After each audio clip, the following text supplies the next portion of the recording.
Hey, what is up, League of Legends fans? Welcome to the CCS Wednesday League semifinals. I'm joined here today by Mr. Zone. How you doing, man? I'm doing pretty good. How you doing, Mr. Glacial? I see you're looking very dapper today. Thank Ready you, to cast thank you. some games? Yeah, let's go. So we got TA Light facing off here against Hard Hat Zone. So TA Light, they're coming off of a big win over Collective Effort, 3-1.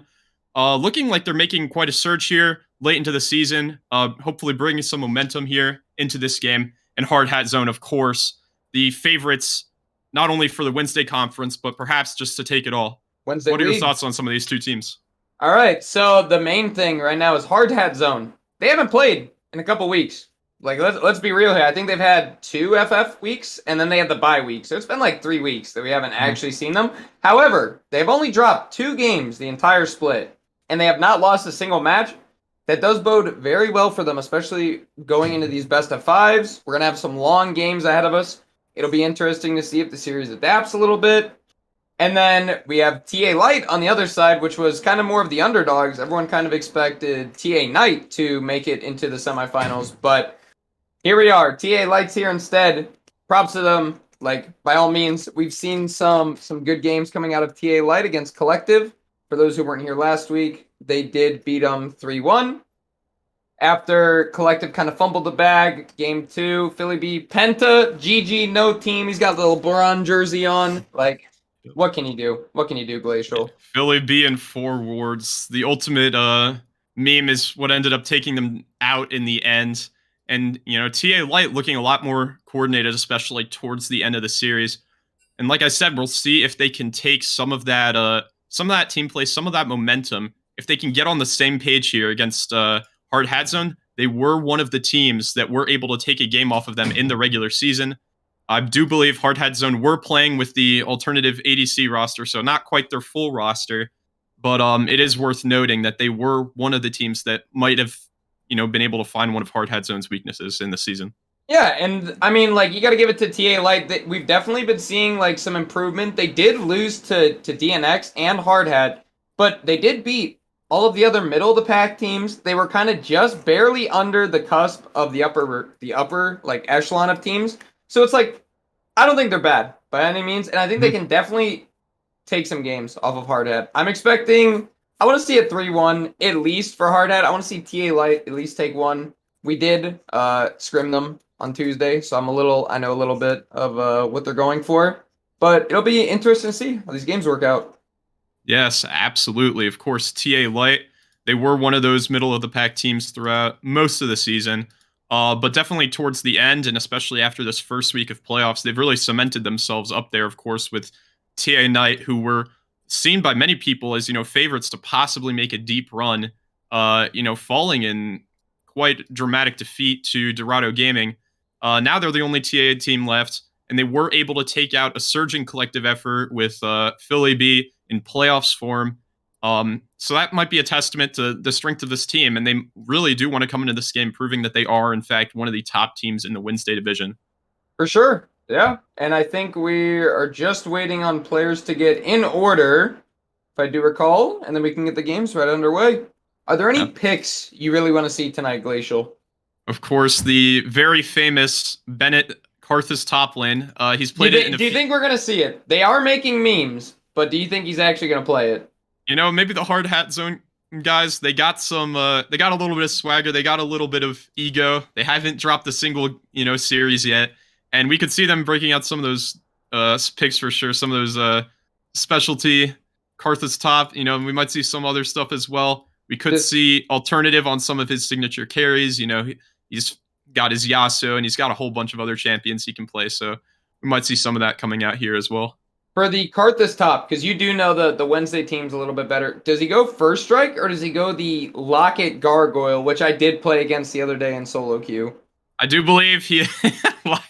That is the first time I've heard of a Locket Gargoyle. Okay, I'm not crazy, right? I did lose to it, by the way. I did lose to it. Maybe he's got some hidden tech. We could be seeing that in CCS at some point, but I do believe it is just the press R and make a rack Karthus builds. Just Make it rain. print the money. Yeah, Absolutely. make it Very, rain. very Sure. interactive gameplay. A lot of I counterplay mean, for the enemy team there. what else are you gonna do top lane? I think Bennett's Yes. also he played the Nasus last week. Maybe Mhm. we see some dogs. It'd be Yeah. funny if they did three games of Nasus to dog on Dorado. Yeah, and that's something that UBC Souter could break out here as well. So we might see some priority on the Nasus pick in the top lane. There are two top laners who are definitely not afraid to play some, uh, more unique champions for sure. So, Sure, yeah. The Nasus can also be flexed. It is rising a little bit on popularity. LS has been talking about that for a little bit. Cynical Support has been playing it as well. And then UBC Sauter has also played it. So there's the potential flex there as well. mhm. And then in terms of other unique picks, we've been seeing Dr. Phil and Chill actually playing a lot more than Nico. And Nico did receive buffs 2 patches ago, I believe. Correct me if I'm wrong. The hitbox reduction, I Yep. believe the root is wider, and then W auto attack more damage, I believe. So it was like AD, AP, and base Nico all got buffs, if I recall correctly. So like the champ overall is like better. Yeah, absolutely. We could see that coming out. And of course, as well, one thing I do want to touch on a bit here is the ADC meta has been shifting a little bit. A lot more unique picks are coming out as well. So, at the beginning of the season, we are just seeing a lot of Jinx, Phelios, the whole Sure. Zeri, the whole 9 yards for there. But I know Big Boy B for Hard Hat. He He is likes his known for his mages. mages. Yes, I was a victim of one of his mages at some point, the Syndra. But he has Ooh. that wide champion pool, and then we've also seen in recent weeks that they like going ADC ARAM on the TA Light team. He's been more towards Ash as one of his specialty picks as well, so we could see that coming out too. Yeah, definitely more of the utility style. Zeri was also popular. That was another one you missed, but Zeri is, of course, kind of gutted right now. I think people are Mhm. still trying to figure out what you're even supposed to build on her anymore. Yeah, And people are still figuring it out. They took a lot of her early game power away. So Zeri before used to be able to just pick up the Trinity Force, and you kind of just became a god right away. You could just face yeah, plant to the enemy ADC, blow them up, get away with a whole bunch of stuff. But she it was does kind take of a ridiculous. lot longer to come online now. So We are a lot less ready for priority the on her for draft. sure. All right, Ready for draft draft, starting up Glacial. here. Oh, they're ready to go. All right, let's see it. All right, first pick. We're waiting on bands. Okay. Hardhead Zone with the first ban of the evening of the series. We got game one of the CCS semifinals coming out. Victor ban is the first one coming out for Hardhead Zone, and that is going to be against Dr. Phil and Chill. Yeah, he's carried so many games with this Victor already, especially earlier into the season. And now it's just a respect band for him. Take the power out of his hands to be able to solo carry his team. And that's the angle they're going to take here. Another mid lane band coming out as well. They're going to try and target the Ahri. While for TA Light, they're going to be focused more towards the bot lane, taking away the Nautilus, which Dragon Mooncake Okay. so strong on, and then the Vel'Koz away from Big Boy B. I think Vel'Koz is also Big Boy B, and I believe Marcel also does play Mm-hmm. it. So a little bit of a flex there. We Yeah, see he's the a very Janna ban coming out as well. And then Jarvan, first pick. I want to say something real quick. The Bennett was talking about with Shady Gecko the first strike Chem Tank Zonia's Jarvan random tech that's come out. Mhm. I'm assuming we're going to see some of that today. Yeah, The I've print money. since Hecarim fell off in priority, we've seen these kinds of just tank junglers rise in priority. It looks Speaking of like Hecarim, they might actually still be taking the Hecarim, but just the tank junglers, Volley Bear, Jarvan, just able to gank lane super heavy, get everyone ahead, and then just have some utility for the late game. That's really what the jungler meta is going to be focused on here. So the Hecarim's response, of course, Hecarim a little bit weaker than he was on this patch than in previous patches, but he still can be a force to reckon with, especially in the early game. it's still a Hecarim, but I do feel like TA Light pigeonholes themselves a little bit here with the Hecarim, mainly because you have to commit the Onslaught of Shadows to actually leave the Cataclysm, and we're seeing the Jinx come out, which is an immobile 80 carry into Jarvan, which generally we don't see, but TA Light, they're going more on the side of comfort rather than anything else out of the ordinary for game one here, it appears. Yeah, so far, just a pretty straightforward, flexible comp here for TA Light so far. Of course, Jarvan can be really strong, locking down the immobile 80 carries, as you said. Of course, with Lucian banned away, there's one less MF. option. We're going to see the Misfortune response here. Yeah, we're just going to see a Wombo combo. And my guess is Hard Hat's going to pick up the Leona here. Realistically, Dragon Mooncake, he does play it. Leona, MF, Jarvan. This is like season 4, 3. This is tried and true league. Oh, he's going for the Braum. Regardless, Braum, it does the same thing. He's going to get the wall. He's going to get the stuns. Helps proc with bullet time coming out of Misfortune. yeah, Braum has a really strong follow-up engage if he can get the Glacial Fissure off. It can be really good. Misfortune, I'm a personal fan. I think is a She's really strong AD carry on this patch. Has a lot more lane presence over the Jinx, and the And there's scaling a is still Leona. really good for her.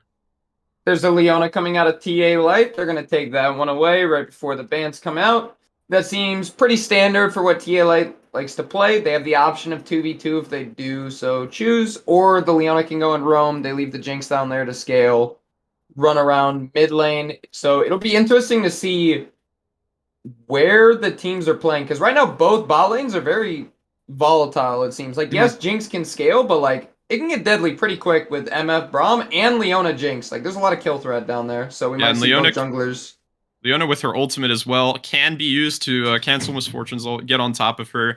So that's Indeed. one source of counterplay. Of course, Braum as well, also strong into the melee supports. So we'll see how And that then bot lane plays out. And then on the side of TA Light, they're going to be taking away the Yasuo from Marcel. And they're going to be taking away Ornn, really just strong standard team fighting tank top lane on this patch. And on the side of Hard Hat, they're going to take away the Kennen here, away from UBC Souter. Sauter. Yep. Mm-hmm. Is it Sauter or Souter? Might be Souter, but I like Sauter. See a Yeah, little bit of the Vagar ban coming out. Vagar ban does make sense. A lot of zone control. TA Light likes to play for the Dragons. Having Cage there to set up ahead of time is very good. Chowder. Absolutely. I like UBC Chowder. Yeah, like there that. you go. All right. Red side, pick one for TA Light. I'm assuming they're safe top laner. We're going to see the Gangplank come out for UBC Souter. So just another one of those very standard safe, really strong scaling, really strong team fighting. Broken right now too. Yeah, Busted. so if you can drop the ultimate on top of stuff like Misfortune and just get the Hecarim in, get the Leona in, that can be a really good key to getting some of these team fights up. And of course, the crits you can't forget. And the response, we're going to get a Kale pick coming out here. I believe that's a mid lane Kale as well. Gangplank is technically a flex here. It is technically. I don't think Dr. Phil and Chill plays in mid lane, but it is a flex, and Gangplank does do pretty well into Kale, at least early. It's kind of a free lane, so they might want to mess around with that one. So far, we're seeing a lot of like AoE team fights coming out of both of these teams, and we're going to see the Orianna come out. So we got a classic Wombo style, Wombo combo, hard hat zone comp coming out. Definitely going to be a lot of fights around dragons, and level 6 is going to be key in this game. Whichever team gets 6 and is able to pull the trigger first, should be a good game. Yeah, last both teams as well. Opting into heavy scaling here with the early game junglers to try and enable their lands. Just really easy execute Wombo combo with the Jarvan and the Orianna. That's a classic. We see a Nasus hover here, and it's going to be a Nasus. That might be Nasus top or mid. We're not too sure yet. They can flex it both ways, but that could be seen as a potential counter to Kale to try to get some scaling in. And Kale's not going to be able to punish him early, and Nasus can really turn into a really big force once the mid game comes around. So I actually think that there's a little bit of an issue with the TA Light team comp from like an outsider perspective. Is they don't really have any winning lanes. Like, yes, they have Gangplank, but he's very prone to getting ganked, especially against Jarvan, because he doesn't have a dash to get out of the Cataclysm.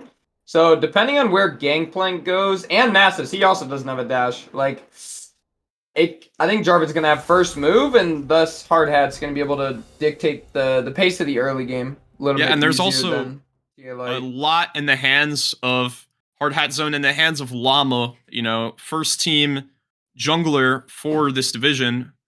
There's not any dashes outside of the Hecarim on the side of TA Light. So the amount of agency you get out of the Jarvan Cataclysm, out of the EQ, that's going to be really huge. And if he can play through his lanes, if he can get them ahead, that's going to be, Hard Hat Zone's ticket to really snowball this early game.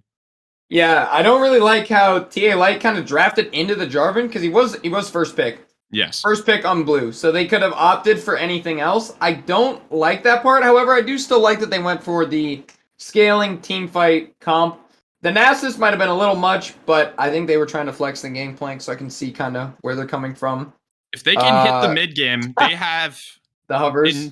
incredible potential here for fighting as well. So they're really probably going to want to try and get this Nasus ahead, because once he gets strong, if Kale's not far enough ahead, he can just go off in these team fights.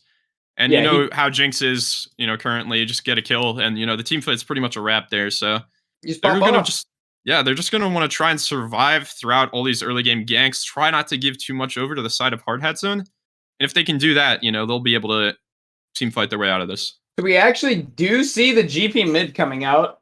Very interesting, coming out of Dr. Phil and Chill. So the GP into the Orianna, they still could, however, lane swap, which I'm pretty sure you want to from a lane perspective, because I think Nasus you can go E early and you're fine with Orianna.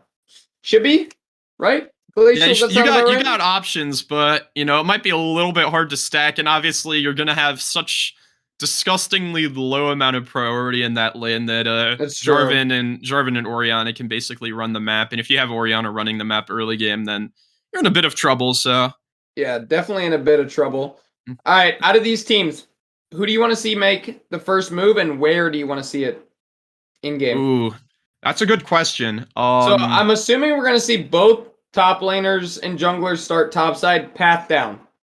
So the first question is the 3-minute gank bot lane. Realistically, might be our first one. Yes, it could be. I could also see maybe they want to influence this really heavy scaling top lane in one side or the other. Because Nasus, if he gets a small lead, can kind of destroy Kale even before level 6, because Kale is just going to be so weak. Yep. And then a lot of his bot lanes, neither of them really have very consistent mobility. Of course, Braum has the leap, but besides that, it can be easy to get on top of them. So, there's a lot of flexibility with where they could be going here. I do expect to just see Jarvan mostly focus around mid lane, try to see if he can punish this gangplank. Definitely. And then, once Orianna's unlocked, we could see how Hard Hat Zone uses that advantage. Yeah, definitely. You want to get the gangplank down. You want to pressure him early with jungle, because he does have low mobility. You hit him with the EQ. You can only flash it once. Glacier, you can only flash it once. So once that flash is down, he's coming back. He's going to do a little bit of a wrap around, which we might see here. Oh, we got a little bit of a spectator delay. Of course, we got a few more minutes to talk about these teams. So between these two comps, what would you say? Okay. Who has the advantage here, and how would they be playing to that advantage? All right, so we got head-to-heads going down the line. Top lane is, depending on what he goes, I don't think he's going to Chad E-Max. I think he's going to go Q. So in that case, it's kind of going to be a stalemate top lane. Kale can potentially cheese level 1 with the 4E stack into like running him down. That is possible, but I don't think we're going to see that. It is possible, though. For the jungle, absolutely. So that one's just kind of a stalemate. It's team fight waiting room. Jungle, Hecarim is going to get the first move on the Jarvan. He is a little bit faster unless Hecarim can't get on the Jarvan. And then we have Gangplank, Orianna. I think Orianna outpushes Gangplank early. I don't see that matchup very often. And then bot lane head-to-head, I think I like MF Braum early, and then Jinx Leona a little bit later. So it's pretty balanced team comps, in my opinion. Yeah, both ADCs will be lacking in kill pressure, at least before the first back, so I doubt we see anything too drastic before that without some of the influence from the junglers. But, once Misfortune gets that first back, she can really start, punishing Jinx, and is one of the few ADCs with a lot of the utility to try and punish the range from Jinx. All right, and with that, we're going to go into a quick break for the spectator delay to wear off. See you guys in the game. Hold on. I'm about to say something really cool. 3, 41, 9, and lift off! No one dies screaming without me. I feel like I forgot to shoot something. You're starting to bore me. She's such a loser. Always ready to cry. Aw, come on. What's the worst that could happen?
CCS fans, welcome back, and we're on the Rift for Game 1 of TA Light versus Hard Hat Zone in the CCS Wednesday Division semifinals. Let's get this one going. I am hyped up for this, Glacial. Alright, question for you real quick. This is going to sound a little scuffed. Do you remember how to zoom out in Spectator? It's been a bit. It's a Control-Shift-Z, I believe. Control-Shift. Okay, I was doing all. There you go. Alright, we're good. Alright, so Dr. Phil and Chill on the Gangplank mid, his first time playing it in the CCS, and UBC Souter on the Nasus as well, his first time playing that champion. So, two unique picks here for TA Light, and they're, it's new strategies out of the bag. They're trying to come at Hard Hat Zone from a different angle, maybe try to catch them off guard with some of these picks. Yeah, a little bit of flexibility in the draft. We do see the Cole coming out from Kale. She knows it's going to be a farm lane. Any other interesting itemizations? We do see the standard Corrupting Potion coming out of Gangplank. Nothing new there. We see Longsword coming out of both ADCs, actually, and then Refillable coming out of MF and the 3 potions. Mid lane here, we're just going to see a little bit of trading going back and forth as the junglers are clearing their first camps. Yeah, so we see Hecarim, he's going to be pathing down, and Jordan's actually going to be pathing top, so it looks like Hard Hat Zone, they're going to want to try and influence this Kale, try and get her ahead of this Nasus, maybe punish the Nasus pick if they can, while TA Light here, going to try and focus more towards the bot lane. We actually see Jarvan going for a little bit of a counter jungle here, actually going to take away that Spoozy's blue buff. Hecarim is going for the Krugs, and I think actually Hecarim might path top here, and then Jarvan's just going to path down bot. We might just be cross-mapping. Yeah, I mean, the jungle's not warded. They don't see him, so we could see what he does. It looks like Jarvan might actually be angling to come in for an early gank here. Oh, here we see BBB Llama looking in. Oh, Dude, Jarvan's doesn't here. get hit from He's TA gonna run the Light. flash. He misses follows the his flash. stealth. Oh, Burns the Llama! flash. Both bot laners, just like that. A massive step up for the Hard Hat Zone bot lane now early into this game. Llama missed his flag drag flash. That should have been first blood on Jinx. Yeah, If he small doesn't miss. mechanical misplay there, but still able to burn both the flashes, so we could see Jarvan, maybe just put a lot of priority towards that bot lane. A wraparound coming back. He's actually looking for a gangplank angle right now. Hey, Mr. Llama, you gotta farm some camps. Alright, we see him going to the Raptor camps. Spoozy going for the early boots here on Hecarim. I mean, he's going to realize blue buff's gone. Jarvan's just going to have the head up in this jungle. Some trading alternative. That is Pushing some Gangplank good- out of the lane. Good harass right there. We see Big Boy and Dragon Mooncake trying to crash this wave. Look for the reset. Spoozy's gonna look for the Scuttle Crab, take that potentially past mid lane with Dr. Phil and Chill resetting, or just shadow the Gangplank And for Hecarim, the crash as well. he's looking to punish. Hard Hat Zone. Cynical support gets it off the root. And this is just going to be an easy kill. First blood to TA Light. Flash coming out of Dragon Mooncake, but I'm sorry, Mr. Braum, you're not gonna get away! Cynical support on the Leona, getting both of the crucial grabs here. And Spoozy with a fast double kill early into this game.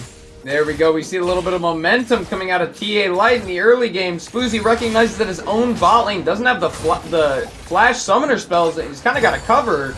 And he knows that Hard Hat Zone is looking for the reset, so they're automatically shoved up. Gets the easy kill, and there's the reset.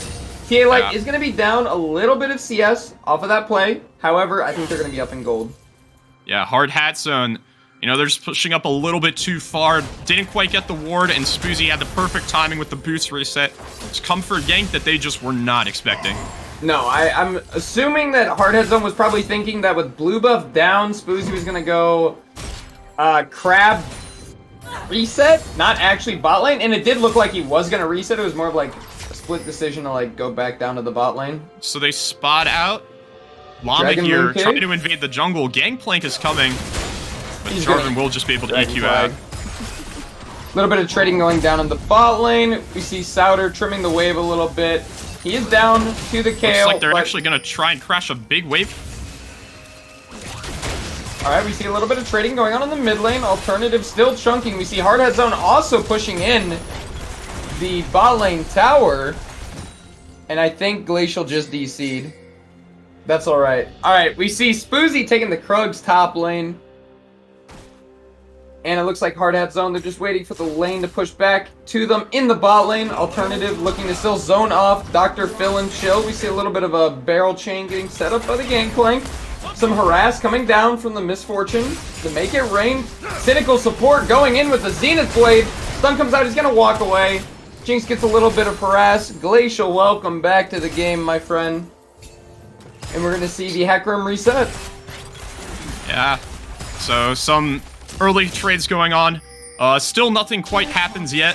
Both mid laners did have to burn their teleport. And Orianna taking a 6 here. Yeah, she's gonna hit 6. Dr. Phil and Chill is gonna have to pay respect to it. Back up the lane push into him.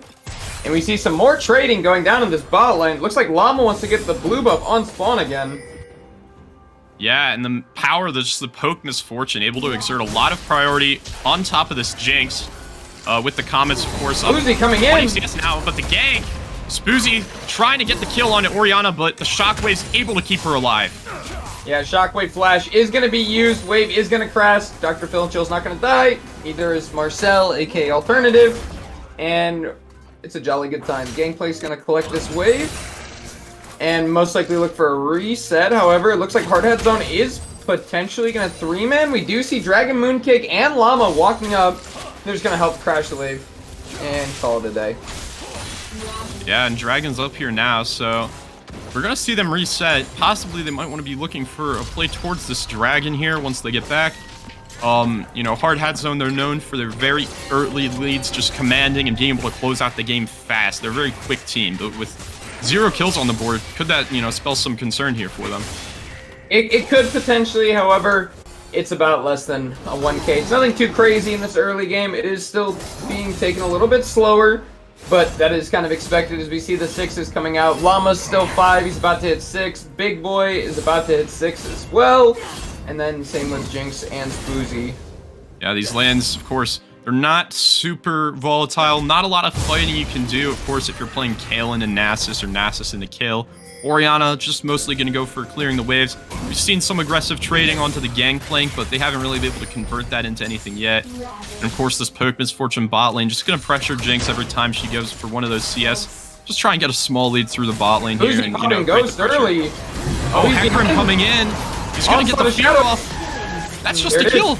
Spoozy on the Hecarim, able to pick up the kill onto Alternative.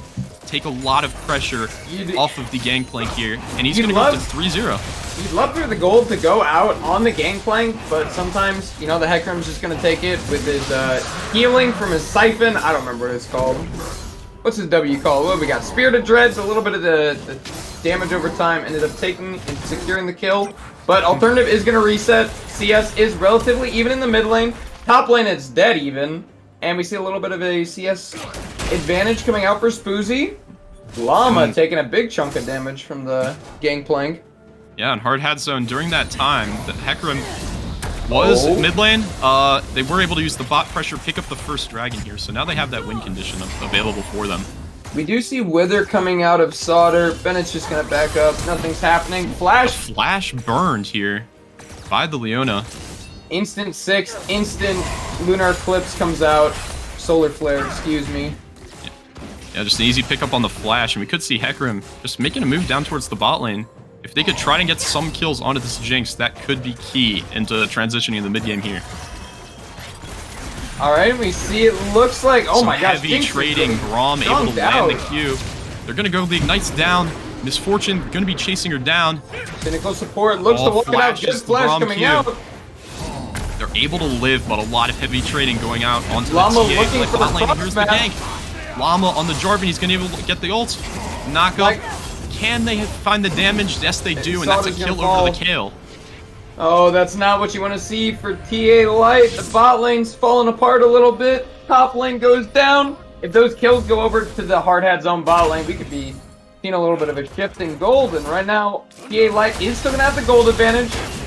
Yeah, Hard Hat Zone, Dragon Mooncake especially, showing, you know, why they're so, like, renowned in this Wednesday League.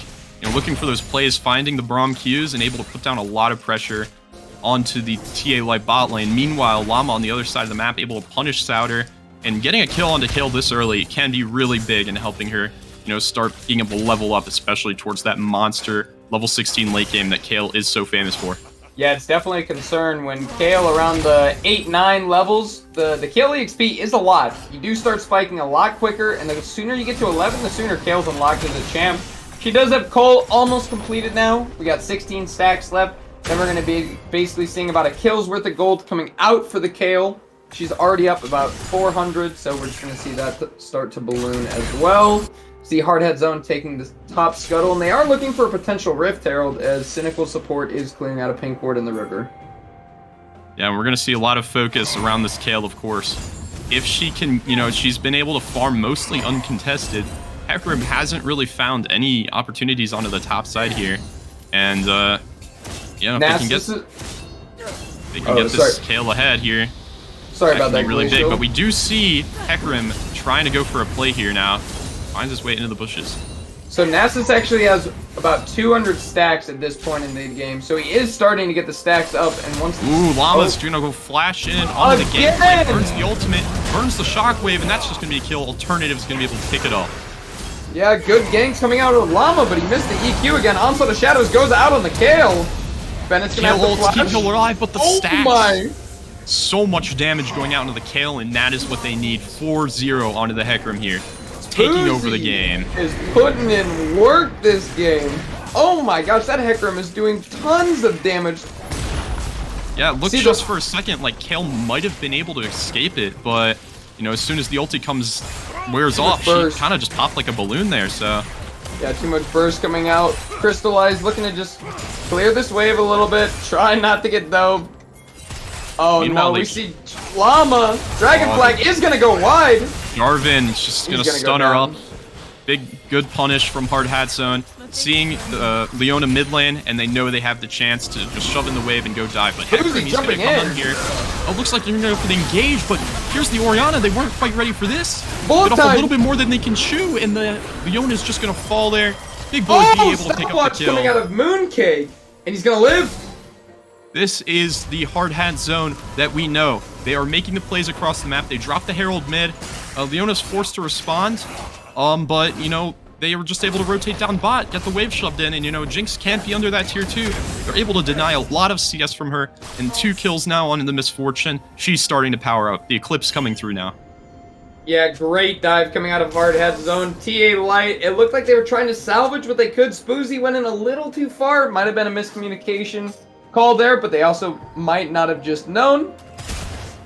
Yeah, Orianna on the way. They're able to make sure that that dive goes the way they want it.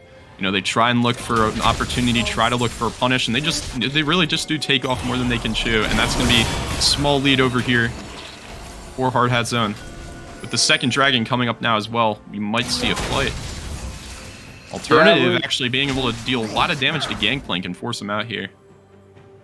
Yeah, we do see Gangplank is going to back up a little bit. He's got to respect the Orianna poke, and we see Bennett does complete the Nashor's Tooth. Wither does come out from the Nasus. Ooh, Nasus takes a few tower shots there, getting chunked out.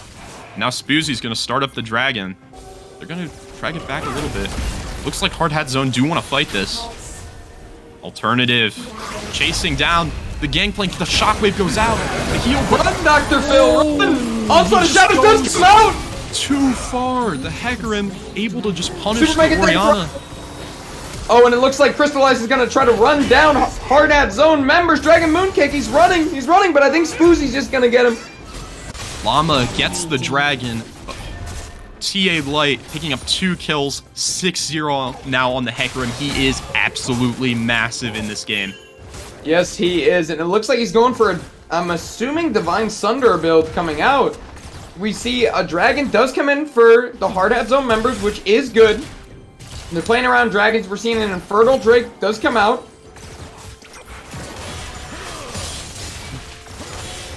Yeah, and the Orianna, you know, trying to look for the solo kill. He thinks he has Gangplank there, but the heal coming out of the Jinx over the wall is able to keep him alive. And once Hecarim comes through, Orianna just gets popped. You know, that might be some of the ego. Alternative, you know, has been trading onto Dr. Phil and Shield really heavily in this lane, but he just has not been able to convert any of those into kills. And, you know, he got a little bit antsy there, running into the jungle without vision there, and a great punish from TA Light will pick him up those 2 kills. Yeah, it was a good look coming out of Alternative, but sometimes it doesn't work out that way, you know? Sometimes the Fed Hecarim comes, rams at you with an onslaught of shadows, and you're gonna fall. It happens sometimes. That all being said, with this massive lead for the Hecarim, all of Hard Hat Zone's lanes are still ahead, and, you know, that is where they want to be. They want to have the strong Kayle. They want to have the strong Orianna, and, you know, who could care Llama, like how much gold Llama Crystallize does flash of the Jinx, but Shockwave, huge Shockwave. Alternative picks up all 3. Onslaught of Shadows is going to try and dive in. Jinx is going to fall, though. Hecarim's going to fall. And off the back of a massive Shockwave, Hard Hat Zone are able to turn around the fight. UBC Souter is going to wither. Bennett is going to walk it out, and that went so sour for TA Light. Oh, you hate to see it. The Cataclysm comes out. It does look good. You get the flash. You got to just walk it out. Shockwave comes out from Alternative, gets 3 members of TA Light, and that's down she goes. Yeah, I mean, like I said, they don't need gold on this Jarvan. All he has to do is just get off the ult, instantly burning the Jinx Slash. And, you know, they want to trade off to him. They want to try and punish this, what seems like an overextension of them, but he's just too tanky and baits them all into just a really fat Shockwave from Alternative. And that's just a really big fight. Now with even more gold onto this Misfortune, she's really starting to power up in this game. Yeah, and Hard Hat Zone in general is starting to power up this game. We're seeing about a 1.3k gold lead coming out of Hard Hat Zone. They do have 2 drags with Infernal Soul on the table. They are going to be looking to play around for these drags to enable these wombo combo fights that they do have. And now the Jinx doesn't have flash. You got to be careful any corner you turn that a random llama doesn't come out of the bushes and drag flag, and you're knocked up and dead. And yeah, that's the major weakness of this TA Light comp. Jinx just with no way to escape Jarvan engages, and if Hard Hat Zone have the follow-up damage, she's just gonna have so much trouble walking up, even deal a single point of damage in some of these team fights. Yeah, we see a little bit of trading coming out from Crystallize. It looks like Alternative's gonna look for the reset, and we see the Rift Herald going over to the side of Hard Hat Zone. They're starting it up. Spoozy is looking This with is some of the support. efficiency that Hard Hat Zone is known for, but Spoozy doesn't want to give it up. He's going to go in here. Onslaught of Shadows. Here comes UBC Souter. He's been stacking up. Can he get one? He's going to be able to... Oh! The Tails goes, melts him down. Alternative back where Superman Death Rocket comes out. Down goes Souter, and Souter's down. The team fight just goes not in the favor of TA Light, and this is just some of the efficiency of Hard Hat Zone. They're going to get on the Herald. They're going to try and snowball their leads, get the objectives. They're already up 2 Drakes. And, you know, another fight here from TA Light where Hecarim wants to push his lead. He goes in for a massive onslaught of Shadows, but they just do not quite have the damage left. Their Jinx is just still bot lane. You know, she is going to be able to pick up the tower here, but, you know, without that extra source of damage, they weren't really able to pick anybody up. And Kale, with such massive AoE damage in that fight, just absolutely melts them at the end. Maybe if Crystallize was there, I can see merit to opting to take that fight. But with the Jinx bot lane, you just have to give it. You have to give it. You don't have the damage. You need the extra Kraken. Because look, we saw about 1 rocket auto from 2 people dying and Jinx resets. It's close, it's margins, but I don't know if we'll see a fight like that again. And you know, it's the second Herald as well, so like, how much gold value is Hard Hat Zone really going to be able to get that it's worth opting into a fight like that? You know, this game's starting to slowly seem to slip away from the hands of TA Light. Yeah, it is. We need to see a dragon fight win come out from the side of TA Light if they want to stay in this game. We do see Bennett looking to pick up Dr. Phil and Chill. Barrel does come out. Flag and Flash Llama with the... He's just going to be able to pick him up. Dr. Phil and Chill's going to get 1 shot, and Dragon Mooncake's going to land the slow onto Souter. They're going to be able to take control of this pit and try to get their 3rd dragon here. Can they get the Leona? And here it is, Spoozy. Going to go in with the Onslaught of Shadows. Not able to pick up anybody, though. They just don't have the damage yet. Jinx is just so zoned from this fight, and Nasus is going to go down. The back lines of Hard Hat Zone are just free-firing onto the side of TA Light, and there's nothing they can do. They don't have mobility. TA Light just have to run away. I mean, there's just... The team fight just looks so sour. Now we just see, you know, the entire comp of Hard Hat Zone coming online here. The Kale with her items, 4 and 2 now, 2 items on the Misfortune, and there's just a lot of damage coming out here that TA Light just have no way of matching. Yeah, we see the Death's Dance being built for Llama over here. We're going to see the Rift Maker come in for Bennett as well. We see Locket. It looks like Dragon Mooncake's opting into the Bramble Vest. And realistically, I don't think he finishes his Thornmail, but we might. And Cynical Support, he doesn't even have his Mythic finished. Like, this is the gold lead we're seeing right now. We're seeing about almost a 4,000 gold lead coming in for Hard Hat. They have 3 of the dragons already, with it being an Infernal Soul, and with the AoE damage already coming out of the side of Hard Hat Zone. This is looking very grim. It's going to be hard for TA Light to be able to scale this game. Yeah, absolutely. Of course, Llama, you know, making it all happen from the beginning has found so many ganks, and really these solo lanes are just not in the good position for TA Light. The 1 in 3 Nasus, 1 in 3 Gangplank, and just no kills to the bot lane. And with all of these members on Hard Hat Zone being so strong, you have to imagine it's going to be so hard for them to find a team fight where they're going to be able to come out on top. Yeah, we're going to have to see some kills in the side lane come out. UBC Souter does have his 411 stacks, almost at the young 420. Represent today.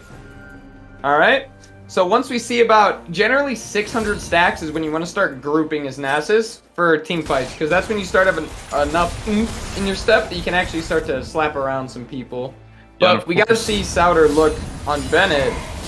Otherwise, the Kale's just going to keep scaling. Like, yeah, there's Nasus nothing he can do. Usually just wants to be a force in these bot lanes, but with the Kale being so strong, you have to imagine if he tries to go for any splits, anything like that, all Llama has to do is just, you know, come down. There should be able to easily pick him up. Right so around the side. It doesn't look like split pushing will be, you know, one of the win conditions for TA Light here, like they might have hoped it would be.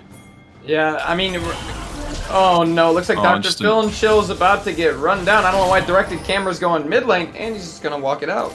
Yeah, Phil and Chill's able to sniff that one out. He will get out, but it's just full control right now of the map from Hard Hat Zone. The gold lead's just going to keep incrementally growing.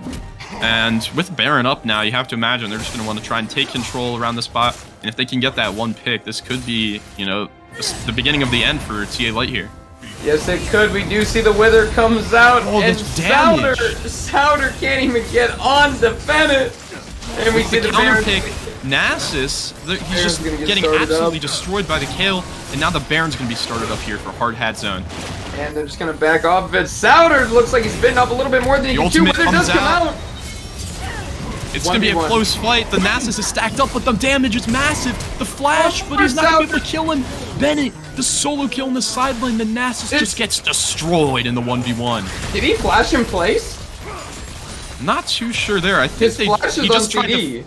He tried to flash Q the Kale, but Kale also able to just quickly react with the flash there. And if she can just keep the distance, I mean, this Nasus is just so useless. Oh no, you hate to see Baron's it. just going to start up. Good barrel Sauer's comes dead. out. The ultimate, they're going to try and opt into the 4v5 here. Dr. Phil and Chill walking all the Good way up. flash. He's going to have to burn the flash, though. Llama's Now they're just looking, gonna be looking. Flash Llama Drag comes out. Cataclysm move to clean that ult. time. Oh, the bullet time's going to come out. The Hecarim's going to try and die, but he's going to fall.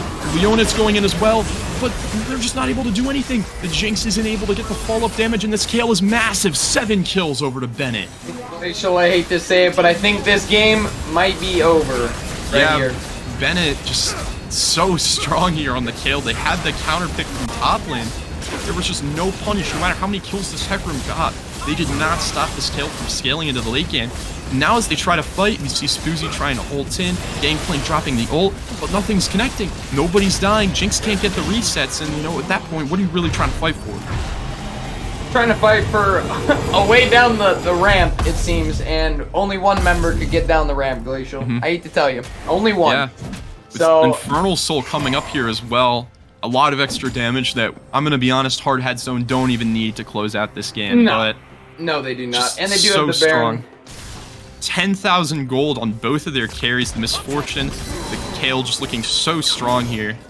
And the issue is, too, is I don't think TA Light wins a 5v5. Like, they can't win this dragon fight. I don't know how they landed. Like, they're Yeah, we too have to- far behind in gold, I think, at this point. We have to imagine that the only way they could find a way out of these fights is with a pick. And we do see Spoozy trying to look for a flank on the backside, maybe. We need He's an found his insane way in. barrel. They don't see him. Come on, Dr. Phil, give us a barrel. Tries Oh, for the the barrel's not three-man. gonna connect, Spoozy going but in. Spoozy's gonna try and go in. Three-man. They just delete crystallize.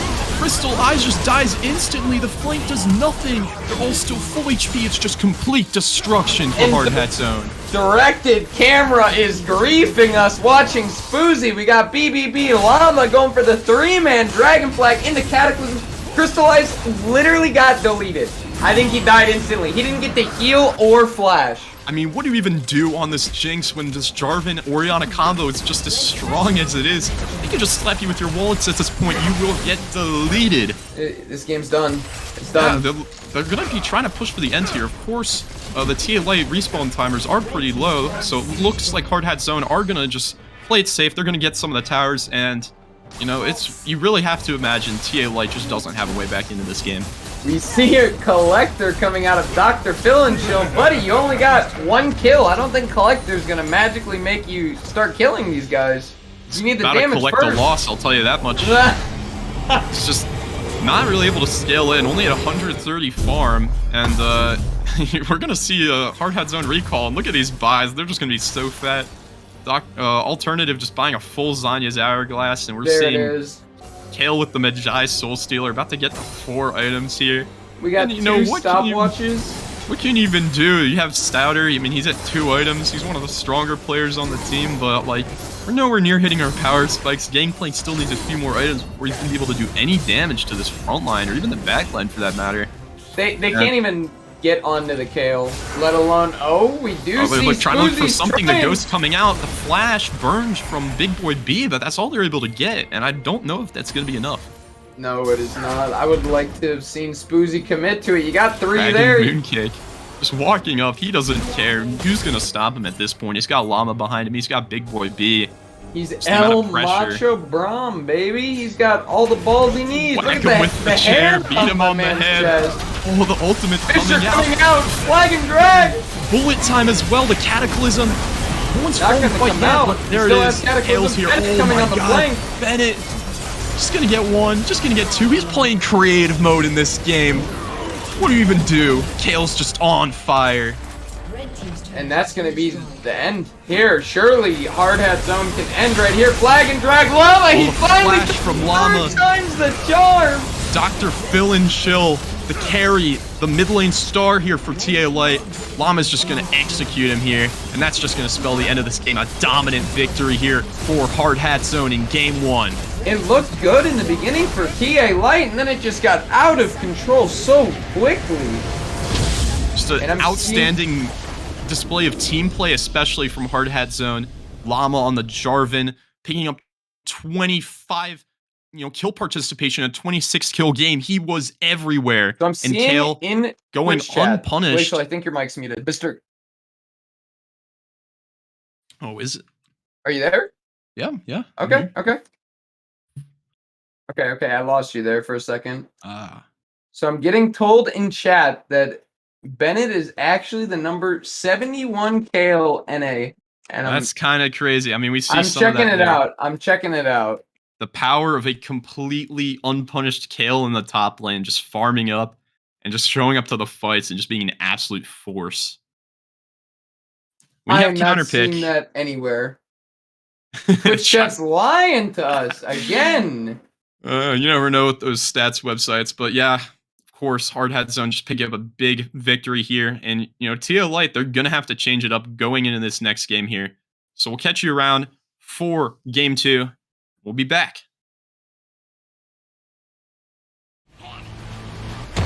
Hold on. I'm about to say something really cool. 3, 41, 9, and lift off! No one dies screaming without me. I feel like I forgot to shoot something. You're starting to bore me.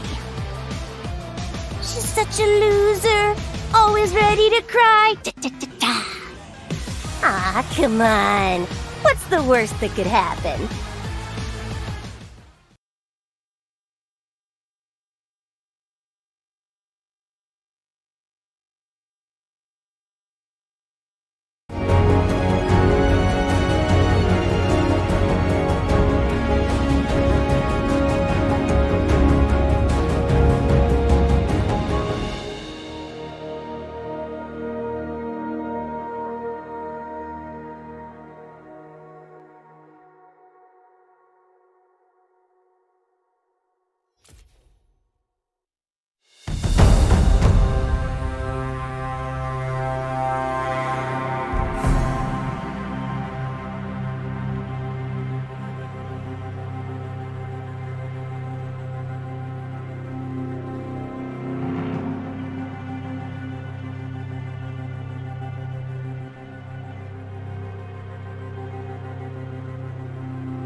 back to game 2 here of Hardhat Zone versus TA Light. Sit back, get cozy, as we're going to be coming into the game 2 draft here. So, Yes, sir, we are. Zone, thoughts after last game? What do you think TA Light has to change up here to They maybe need to turn the series? they need to draft the winning mid lane. The Gangplank flex is cool and all, but the issue is you can't then draft a Nasus top unless you're going to lane swap. It just is not going to work. They had no prio mid, and also Spoozy was getting all the kills and did almost nothing with them. Like, no offense, but that was a pretty useless 6-0 Hecarim. So, it'd be like that. P-Huff legs in the chat. Yeah, strong jungler's nice, but only if he can enable his lanes. We're going to see a lot of similar bans coming out here. We got the Vel'Koz, the Lucian again, and of course Hardhat Zone are going to target the mid lane. And if this is anything like last time, it looks like the Jarvan's actually going to be coming out for TA Light. Of course, Llama just getting so much work done there. It's crazy to me that TA Light banned the Llama when they could have just opted to draft differently. So yeah, that's true. I mean, they also have first pick here for jungle, so if they want to, try something, of course, Jarvan first pick would be an option. And of course, with the Jarvan first pick, obviously you can punish it more if you pick something like, Ezreal or any mids with dashes. Of course, you got like LeBlanc. I mean, they're taking away Lucian here, but it's going to be the Nautilus locked away, a takeaway from Dragon Mooncake. All right, we're going to see the Nautilus does come out of TA Light. Braum comes out of Hardhat Zone. I feel like we've almost seen this before. Actually, instead, normally it's Dragon Mooncake on the Nautilus. We got the Braum run back, though. It was putting in work. Braum, so much pressure in that last laning phase. They were able to just get a huge amount of pressure, priority in lane, picking up some plates and a nice farm lead on the Misfortune. Yeah, and they're happy running that back. The one kind of issue I do see with Braum is it's more of a counter-reactive pick. I don't like it as the first pick right off the bat. We do see the Viego is going to come in for Llama. I think this was the one game that TA Light did beat Hardhat Zone. Was Llama on Viego? Oh, it was actually Collective Effort was the game that they played, or the team that they played. Yeah, I believe he was on the Poppy. He had a rough Poppy game in there in that series, but now the Viego, he has a little bit less of the early game agency of the Jarvan, but after last game, he's got to be feeling himself. We are going to see the Ziggs come out for ADC ARAM coming out inside of TA Light. That's the CCS special right there. Ziggs ADC? They all love their Ziggs ADC. So much Ziggs ADC in the fucking Wednesday League. It has so much pressure in the bot lane. It's super safe. It just does a lot of magic damage. And you got a lot of kill threat. With the Nautilus, you do the point-click R. You then throw the Super Mega Inferno Bomb? Is it? Or is it just Mega Inferno? I think it's Mega Inferno Bomb. It's just Mega, right? Yes, there you go. Okay, and then we do see the Trundle is going to come out for the side of TA Light. Spoozy does like his Trundle. However, once again, I think it's a little quick on the gun with the Trundle pick. It is good into Viego. Braum is an option as a target to ult with the Subjugate. However, you normally want to wait a little bit longer in draft because then we see things like Tristana come out, which will do a great job of kiting the Trundle. Actually I lied. Senna. 80 carry Senna here for Big Boy B. Pair it with the Braum, and that's that's going to be a very strong lane. And the Senna heal, of course, also could be good to help heal off a lot of the Ziggs poke. Yeah, it would be good for the healing, but sorry, Glacial. You can keep going. But yeah, Ziggs, of course, the reaction to last game where the Jinx was just getting shoved in, getting dove, never able to come online. Ziggs is going to be a lot safer, just able to instantly clear out those waves, gives them a lot more pressure and agency in the lane. And of course, the Senna, it is a little bit nerfed compared to where it used to be, but I think it's still a somewhat viable pick here, especially with the global threat from the ultimate as well.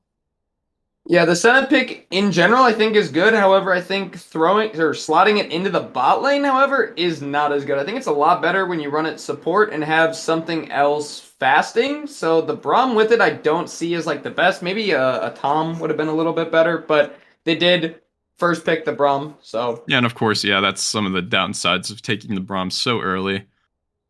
And there's going to be the two bans coming out from both sides here. Kale taken away after Bennett just had an absolutely monster performance on it, and of course, Marcel's Yasuo, one of his pocket picks taken away here as well. Yep, and then we are going to see on the side of Hard Hat Zone banning away the Vagar and the Kennen, and the Kennen is for UBC Souter, and Dr. Phil and Chill likes the Vagar. And once again, it is another good Vagar game with the cage, and we're actually going to see the Gangplank for the side of Hard Hat Zone. Presumably that is going to Bennett, as he is a Gangplank player. Yeah, this doesn't look like it's going to be another mid lane Gangplank. Bennett has been playing some Gangplank in this season. It is one of his preferred champions. Also want to note he is 0-1 on the champion. He did take a loss in that TA light game on the pick, but looking to sort of redeem it here as well. And of course, with 4 mid lane bans targeted towards Jace. Dr. Phil and Chill, what will We he are- be locking in here blind? We are going to see the Jace coming out for the side of UBC Souter. That is a good matchup for Jace. However, as most of us top laners know, Jace is one of, if not the worst top laner. Right now, kind of on his own. He's not in a very good spot. Did just receive more nerfs, and Gangplank did just get buffed. However, he is still a ranged into Gangplank, and he can kill the barrels very easily with his W. Yeah, I mean, Jace, you can attack the lane. If you can get on top of that Jace, he lost even more health, even more resist. And that's actually a Trendemir coming out. So could we be seeing a mid lane Jace pick for Could be mid Dr. lane Phil trend and as Chill? well. Okay, so if I'm TA Light, I want to put the Trendemir wherever the Gangplank is. It's a very good Trendemir lane. If you know how to kind of play it out, you just kind of go D-shield early. You just eat the Qs like a man. Once level 3, 6 hits, you just run down Gangplank. And there's not much he can do. You could also put the Jace, and then we're going to see the pick come out of Hard Hat Zone. We're going to see the Katarina mid lane. If that is Holy. a... It's just a I'm very... changing. Yeah. Trend mid into Cat is a blowout. Trend like rolls that lane. Yeah, it's very surprising to see that coming out here. That's probably one of the last champions I expected to see in this position. But of course, Alternative, he's known for his sort of hard carry picks. He's played stuff like the Irelia, he's played stuff like the Yasuo, and now we're going to be seeing the solo queue special, the Katarina, coming out here, looking to snowball the game. I'm gonna be honest with you, Glacial. I hate Hard Hat Zone's draft. I actually do not like it at all. I think it lacks reliable engage. It's going to be very hard for Viego and Cat to get resets. Like, they have to get resets to do anything. But you got Trendemir with Undying Rage. Jace can either knock him back or he's ranged. Ziggs is going to be sitting far back. We also have Pillar, Chomp, and then Nautilus. Like, it's very difficult for this Hard Hat Zone to get in and actually kill the carries at TA Light. And who do you have to deal with? Trendemir. Because he rolls over Gangplank later. So TA Light can sit back. They can pressure with the Ziggs early, move it around the map, kind of pick up these plate gold, and then just split with the trend. And TA Light's got themselves a pretty clear way to victory with this draft. I like it a lot better than last game. And Hard Hat Zone, of course, they're such a strong team, such great team play. How do you think they might outplay their opponents here and try to get this draft ahead? Their draft is super ego, win lane, win game. If any of the lanes get rolling from like a solo kill or some jungle influence, the game's pretty much over. Katarina will take over. Gangplank can take over. Viego and Senna can also take over.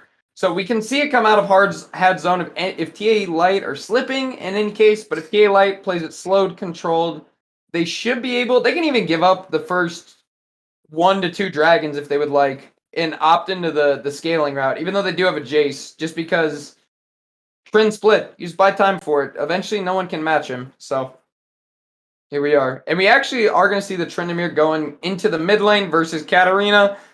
I think Alternative Marcel, excuse me, brother, but you're kind of griefing with that Katarina pick. Like, that, not a very good matchup, like, at all. So how it kind of works out, Glacial, is when Katarina uses her Death Lotus, you just push your R key as Trendemir, okay? And she is standing still for 3 seconds. She basically stunned herself for 3. So we'll see how that one goes. Yeah, some very strong lanes picked here for TA Light. The Ziggs is going to have a lot more pressure in that lane against the Senna, whose wave clear is frankly one of the worst in the role, actually.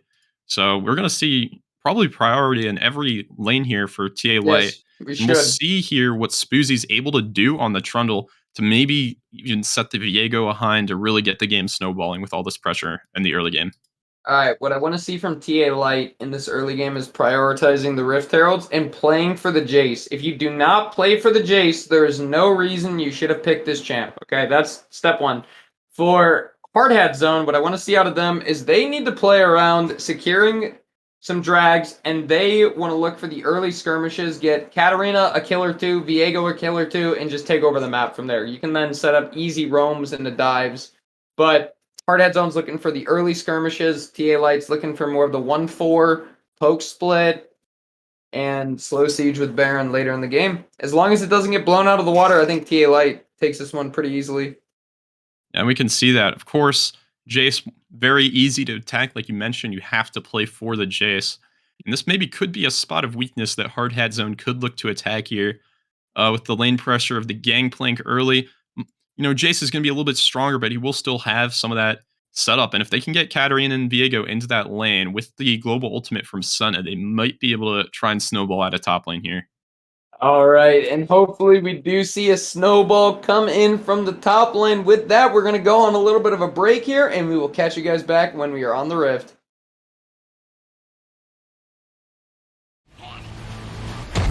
Hold on. I'm about to say something really cool. 3, 41, 9, and lift off! No one dies screaming without me. I feel like I forgot to shoot something. You're starting to bore me. She's such a loser. Always ready to cry. Ah, come on. What's the worst that could happen?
Welcome back to CCS Wednesday semifinals. We have TA Light and Hard Hat Zone going at it for game 2 here.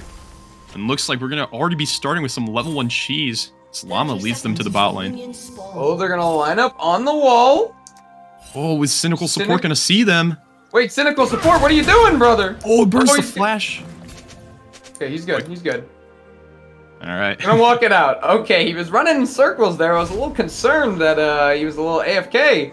But yeah, absolutely. He is taking the Hex Flash rune. Losing Flash is not the end of the world. In some scenarios, you actually do want the Hex Flash for the little bit of push control you can have in the bot lane. So, not the end of the world. If anyone's gonna lose it, it should be Cynical Support. And we do see the Warring Kingdoms Tryndamere coming out of Dr. Phil and Chill. It's one of the B tier skins. You know, you can definitely do better, but you can also do worse. Whatever the one that Panzora uses all the time is terrible. Don't use that one, guys. The one where he has a hood on his head, god awful. But anyways, back to the game. We're gonna see Spoozy starting on the red buff. We see it looks like Bennett's watching his own red buff, and Llama's gonna be starting on his blue. So we're gonna see both junglers pathing up to the top side, and Dr. Phil and Chill looking for a little bit of early pressure. And maybe a little bit less shenanigans than last time, of course. Both junglers starting on the opposite side with the Llama pulling off the invade early and able to punish the bot lane of TA Light. Looks like they're just going to be trying to focus towards this top lane, towards this Jace and this Gangplank, a really volatile lane for this game. Yeah, very volatile indeed, and he actually did drop a very early ward. Crit does come out of Dr. Phil and Chill, and that's just gonna... It hurts. Trin hurts. Early. Yeah, for sure. He's famous for the early crits, cheesing some kills with level 1, level 2. A little bit harder to do. Of course, mid lane a lot short of a lane. Hook is gonna miss from Cynical Support. The root from Senna's also gonna miss. And both bot lanes are gonna go back to their side of the maps. Yeah, I have to imagine this is gonna be a bit of a snooze fest bot lane, of course. Just it's gonna be throwing the bombs. Senna's just gonna be clearing the wave a little bit slowly, getting the heals off, but nothing too crazy should happen. Trying to get some damage out, but Zig's able to trade back. Yeah, Cynical Support and Crystallize are pushed very far back, giving a lot of respect to the root out of Big Boy and the stun from Dragon Mooncake. And we actually do see Llama looking for Dr. Phil and Chill. Alternative going to go onto the Tryndamere. The flash coming out early. Gonna burn the flash from Dr. Phil and Chill. That's all that they're gonna be able to get. Yeah, and we do see the flash coming out of Dr. Phil and Chill. Of course, Katarina being not, notoriously the strongest laner. If you can focus towards that lane and ever, attempt to get her kill, that's really good. Alternative's gonna be trading a bit more. Yeah, he is gonna trade a bit more, but the beauty of Tryndamere, very high base health regen. He is gonna be able to sit under tower, use his Bloodlust to heal up, and of course, he has Longsword refillable, so when he does go back to base, he is gonna have those extra health potions to use. See a few pings come out, and UBC Sauter is going to back up from Bennett with a equal lane state coming out. Yeah, even with his flash burns, you have to imagine that it's going to be a little bit hard for Hard Hat Zone to try and get onto him in the mid lane without the flash from Viega. Of course, Katarina with just absolutely no gank setup at all, no CC, only damage on this champion. Viega only with the W. Tryndamere can just spin away from it anytime, he'll be perfectly fine. Yeah, he should be fine indeed. Cynical Support hooks the wall. Oh, they're gonna get the stun no. out. Ignite's gonna come out as well from Dragon Mooncake. Can they get a little bit more? Of course, the flash from Nautilus was burned earlier, but it looks like they're just gonna take the trade. They're scary. He's threatening. Crystallize is threatening. He's saying, "Get off, Cynical. Let him walk it out." You know, he might have hooked the terrain. He missed, just like last game. What we saw, third time's the charm. I'm ready. Look, Cynical. He's posturing. He's looking like he wants to get cannon. Maybe look for a hook. Ooh. Alternative and again. Phil and Chill. Llama's here. Dr. Phil and Chill will ghost. Oh, the stun's gonna connect. Will he be able to actually get out of this one? The ghost, the E from Alternative, and that's gonna be the flash and the first blood picked up for Alternative. Oh, you hate to see that coming out of Dr. Phil and Chill. Same side of the wall, same scenario. He actually ghosted and then walked back into the stun from Viego. Hate to see it. A little bit of a mechanical misplay, but once again, that's very hard to do. Yeah, if it doesn't work the first time, why not try it again? But Dragon Mooncake gonna jump forward. They're Cynical gonna try Support. and Nautilus, but the Nautilus flash just came back up. Good delay on the bounce. That's gonna be the cooldown reduction on the summoner spells there. Cosmic Insight. His flash just comes back up. They're not actually able to find the punish here onto the Nautilus. Exhaust did come out as well, and good chain CC coming out of TA Light, getting with the Nautilus. Root into the bounce from Ziggs. They both end up living, waiting out the stun. And we're just going to see some resets coming out. Still 0-1. First Blood, of course, going over to the side of Hardhead Zone. We see Alternative trying to push the wave, but Dr. Phil and Chill, he is getting close to 6 here. He's about 3 waves off, I believe. So we should see that coming in shortly. And we want to watch the mid lane. Once he hits 6, he's either going to instantly roam to one of the side lanes and look for a dive, or just outright dive to Katarina since she doesn't have flash. I mean, Katarina, even with that kill lead, will struggle to find the solo kill pressure onto Tryndamere. I mean, Tryndamere's happy just still sitting here farming up, and of course, like you said, when he hits level 6, it becomes a menace, but it looks like Katarina's going to Ian. The Ignite's going to come out, but the crits from Tryndamere, there aren't enough. Katarina actually just picks up a solo kill in the mid lane. I don't think there were any crits that came out of Dr. Phil and Chill. And Alternative's just going to use the level 6 advantage, the level up. He takes the kill with Conk proc. Gets the Ignite down on the Tryndamere, and Tryndamere's not 6, he just falls. Yeah, he finds the window, and Dr. Philhinchel not expecting the aggressive Katarina play, just to Ian that way and just find the kill with the Ignite. We see the Noon Quiver coming out of the Tryndamere, and we see a Sheen coming out of Katarina. My guess is Divine Sunderer build, which I think it's a little grief, but... I mean, I have to say I've seen quite the variety of Katarina builds, but it has been cropping up a lot lately. Of course, the ultimate, applying the on-hit on the Divine Sunder, can give you a lot of value, especially into... If you're going to be hitting the front line, of course, you have the Nautilus, you have the Trundle as well. It can give you a lot of sustain in fights. And with the Tabbies as well, he's just... This isn't your normal assassin, Katarina. No, he's going to try and live the Tryndamere damage here. No, of course, and we do see Tryndamere looking for a Demolish proc. He's going to dash away.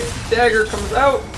Spins away. The root is going to land on the Cynical support. Gets the Glacial Cynical support's going to hook him in, but Rom just puts up the shield. He says no. Like, Ziggs, what are you going to do to me? Throw the bomb. I don't care. I'll just block it. They're going to be able to heal up. Like I said, the bot lane, a bit of a snooze fest. Even with some of the engage tools coming out, just not enough damage from either side. A lot of safety. So first Dragon is going to go over to the side of TA Light, and we do actually see the Serrated Dirt coming out of the Senna, so I'm assuming we're going to see an Eclipse Manamute build. It looks like Crystallize is just going to bounce himself on out of there, and good to go. Satchel charge. Eclipse Senna, I think, is one of her best builds, especially for the ADC role, because it does tend to come online pretty fast. Of course, it also buffs up the healing when you get all the attack damage. And they're going to be looking to try and spike on one item there in the bot lane, maybe look for punish onto the Ziggs. Barrel does hit Souter, and we do see Crystallize and Cynical support. It does look like they keep trying to take a reset, but they opt into staying bot lane. I'm assuming they're going to throw one more bouncing bob, clear the wave, yep, and then look for the reset. Llama is doing a little bit of invading onto Spoozy, and we have a little bit of a lull until the next objective is spawned. Yeah, Senna's kind of just forced under a tower for most of this game. Of course, while Ziggs does have to respect the possibility of Llama coming down into his lane, Senna's wave clear, just severely outmatched by Ziggs, and he's fine just sitting back, throwing bombs, and blowing up this minion wave. He actually chooses not to recall. He's going to be catching the wave. Yeah. My guess is that he's waiting for his Lost Chapter to come on through, and he actually is about to have the gold. Oh, did he get the cannon? Oh, he missed the cannon. Oh, and he missed the range. He still can't get his Lost Chapter. I think he might reset and sell the potions. That's what I would do. But he's like... No, he should be, because he does pick up the Amp Tome. He'd probably be looking at... There it is. He's going to pick up the Lost Chapter on this back. And that's a really nice power spike for Ziggs to have. A lot more of the mana regen, a lot more of the damage. Just makes the wave clear so obnoxious. Yes, it makes him a lot even more safer. He can just sit back, wave clear, and it looks like Alternative's trying to get a little bit of a freeze going, but very odd to see coming out of a Katarina Trin link, because ideally you want to just shove in, look to roam, and snowball from there, and just deny Tryndamere getting placed. It's not their normal Katarina game you've come to expect. The hook's actually going to be coming out. The satchel charge. Big Boy B is just going to take so much damage, and the Flash is going to have to get burned there. Nice punish by Cynical support on the Nautilus. Big damage coming out of Crystallize. Big Boy B's got to blow his Flash to avoid the Mega Inferno Bomb, and Crystallize and Cynical support. If Nautilus was 6, that's a kill. Yeah, absolutely. Just finding the right moment to land the hook, and with the Ziggs level 6, there's just so much damage coming out. flash did have to get burned, otherwise that just would have been a dead Senna. Look at that. Plate's going to come in for Crystallized. Good dodge. Concussive blows. Another now, even though TA hits both. was able to pick up the dragon here, we still have a nice lead for Hard Hat Zone, especially towards the mid side of the map with the 2 kills on the Katarina. We actually see a little bit of a lead coming in for UBC Souter over here. He has about a 16 CS lead. So we're almost cusping about 1 kill in CS, which is good, but I don't know what happened because it was even farm top lane, so it must have been a trade when one of them came back to lane, would be my guess. Eclipse does come in for Souter. I think it's first mythic of the game at 11 minutes. Yeah, Souter's got to be feeling nice up in the top lane. They haven't come to try and punish him yet, and with the Jace 1v1 pressure in the lane against the Gangplank, he's able to pick up a small lead, has a perfect back, but the root's going to come out, the stun, and the Ziggs is just going to be dead like that. Big snare out of the Senna, and this Viego on the resets is going to try and pick up another one, a double kill for Llama. Ultimate coming out of the Senna. Trinimir's going to try and pick something up. Oh, he's going to... no. Oh, the stopwatch coming out of Dragon Mooncake. He's going to fall. Everyone's going to fall. That is just an insane number of kills coming out for Hard Hat Zone. The game just looks like a disaster already. You said it yourself, Glacial. This game is a disaster. Katarina's 3-0. We see the Viego get a triple kill as well. And this Tryndamere pick, it's looking great. He didn't hold tab. He didn't see the stopwatch was online. 12 minutes, boy. Yeah, I mean, it's just a really good play from Llama there, coming through the lane, and Big Boy B, a crucial snare onto the Ziggs. He doesn't even have the chance to try and flash out. So much damage just drops right on top of his head. And with the Ziggs out already, you know, TA Light opting into that 3v4, and Katarina and Viego with the resets and the damage, it just was too much for TA Light, and they're all dropped with nothing in return. Yeah, and we're going to see them look to establish dragon control here coming up. Yeah, TA Light, I mean, they have the 1 dragon, so, I mean, they've delayed any chance of soul by a little bit, but you have to imagine, like, how much is that going to help when Viego and the Katarina, this is a perfect start for them. And we do see Tryndamere is going to pick up 1 plate. However, Katarina and Viego, they got 4 themselves. And Dragon's just going to go over to Llama and the side of Hard Hat Zone. See Alternative looking to zone Dr. Phil and Chill. He's just going to go in. Yeah, just too much pressure. Spoozy maybe looking for something, but he starts up the drag. Hard Hat Zone's like, you can't be here. You got to get out. And they're just going to pick up a dragon here. And, you know, it already looks like TA Light not too sure what to do. Yeah, on the Katarina, so much pressure in this mid lane. Yeah, we haven't seen Spoozy really making any pressure on the map, and we should be looking to see playing through the top side. Big trade onto Souter. Souter's going to go for the solo kill. Oh, not quite able to get the damage. This top lane is going to live at low HP. Alternative's going to go in. A solo kill into the tower. Just complete dominance from Alternative in the mid lane. He had Undying Rage. He didn't use it. Llama with the bot lane looking for pressure there. I'm at a loss for words, Glacial. Trin didn't ult. So, I mean, that's a rough one. Alternative finding a solo bolo. Kind of unbelievable solo kill under the tower. You know, Spoozy's right there, but all he could do is just watch his mid laner die.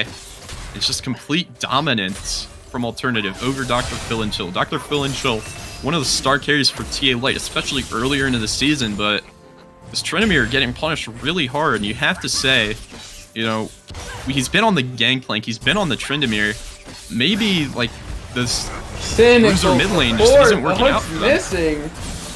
Satchel Charge and Bouncing Bomb is going to come out. Eclipse online for Senna, and she just turns into a lane bully at this point. I mean, the amount of burst damage, the amount of lockdown, especially between her and Braum, if they make any mistakes bot lane, they can turn that into the kill for sure. See the Inferno Bomb comes out. They're going to look to be clearing this wave, looking for a reset. And Big Boy B's looking to pick up some stacks. I'm going to check on that here. Arsena's rocking 33 stacks right now. He's got 20 range, about 25 extra damage, and 10% crit right now. So nothing crazy, but that's to be expected when it's not a fasting. Dr. Phil and Chill is going to get caught by the Viego and the Katarina. Just has to burn the Ghost and Flash just like that. Llama going to try and flash in for the last bit of damage, but Tryndamere still has the ulti. Alternative. He's just going to get exploded. dies with the ultimate up. Alternative flashes on him, just executes him. Someone check Dr. Phil and Chill's keyboard because I think his R key's stuck. That is unfortunate. Spoozy's just gonna fall as well. Twice in a row? His R key has to be disabled, right? Like, it's bugged. There should be a pause coming out? Maybe? Oh, I mean, Dr. Phil and Chill 050 on the Tryndamere. Just not expecting the sort of just really aggressive plays from Alternative. He's feeling himself, and Dr. Phil and Chill is just not up to the task. Alternative showing why he should have been the MVP vote over Okami, or over Panzora, excuse me. Oh, but Cynical Support's gonna look for something. He's actually gonna hook the minion, but the ultimate's gonna come out onto the center, flash in. Ziggs gonna get the double bomb rooted up under the tower. She's gonna try and flash out. This is gonna be the first kill picked up for TA Light. Ziggs is on the board. Yeah, Ziggs is on the board. Not Hook misses again. Oh my lord, there's a lot of whiffs coming out of TA Light. A lot of mechanical misplays that I feel like is kind of uncharacteristic of this team. Normally they should be a little more crisp, you like to see, so maybe they're a little rattled from the game one, perhaps. And we see Alternative looking. Ooh, Llama's gonna be looking in, but there's 4 players here for TA Light. Bomb's gonna come out, but Dr. Phil and Chill is just gonna be going in. Oh, he's able to get the shutdown actually on Llama. This isn't looking too good. Hard Hat. Oh, but Alternative is able to get one. He's gonna eat back in. He's gonna try and look for the reset. He's gonna get the second. He's gonna go back in with the third. Alternative gonna get the reset. Picks up 2. Picks up 3. He's a monster on the Katarina. Triple kill for Alternative. Where is this man's quad? Oh my god, any sane person leaves. They take the double, they leave. Alternative says, nah, I'm going back in. I'm getting 1. I'm getting 2. He's going for racks on stacks, Glacial. 8-0 already in this game. This is what we were saying. You know, hard hat zone. This might not be the most favorable draft. It might be a little bit hard to lane into the Tryndamere, but, you know, just with these power plays, with the team plays, and with the mechanics from Alternative, he's able to turn around what looks like an easily won fight for TA Light and turn that into 3 kills in his name. We actually see the Gnasher's Tooth coming out in the Divine Sunder, the Gnasher's Tooth coming out for the Katarina. Normally we do see the Bork with the Tank Shred build, I believe, and then Death's Dance, if I recall, is the build. Oh, Llama looking for something on Cynical Support. He might be out a little bit too far. The Heartbreaker's going to land. Cynical Support's going to try and get the hook. They didn't quite get the Braum stun off. And Ziggs is going to be able to keep his support alive. Yep, Ziggs is going to walk, step back, Chill. Cynical Support is going to go look for a reset, going to pick up some more wards, get his health, build up, and, I mean, yeah, Hard Hat Zone just has full control over the red side jungle of TA Light thanks to the Hex Gates, and they're getting vision set up. We have the drag is up. It's going to go over to the side of Hard Hat Zone. Yeah, I mean, they're just 5k gold behind, and the gold is exactly where you want it for Hard Hat Zone. This Katarina is so strong. They're going to have to try and look to shut her down in these fights. Try to stop Viego from getting the resets. I mean, so Katarina and Viego, as soon as they get that first kill, they can become a true menace in these team fights. So if TA Light can shut it down, they might still be able to have some fights go in their favor. Alright, so I said at the beginning that if TA Light could scale up, they have a chance, and Crystallize, he's just gonna... Crystallize, just where even is he? He's just caught out. And that's just me a clean kill picked up. That's not the person you want to fall. No, it is not. And like I was saying, TA Light, they gotta get more pressure out on the map. Like, we see Crystallize going. He does get the mid tower down, but Dr. Phil and Chill, look, he backed up a bit, and now he's gonna go back on the tower. He's hopefully gonna get another tower. Blue side's team needs gold. They need gold to function. The Dragons are like kinda whatever, but they need something to fight back and kill this Katarina and this Viego. Otherwise, they're gonna have problems in the next 5 minutes or so. Yeah, Spoozy in the first game, the light in the tunnel for TA Light, but in this game, 0-3-1, he hasn't been able to make the same impact as Llama. You know, Llama's showing why he is, you know, one of the most feared players in the Wednesday division, setting up so many plays for Hard Hat Zone every time. He is the one who makes it all happen.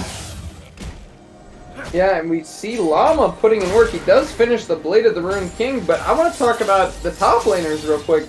We really haven't seen... Oh, speaking of the top lane, it's going to be a little bit of fighting between Souter and Alternative.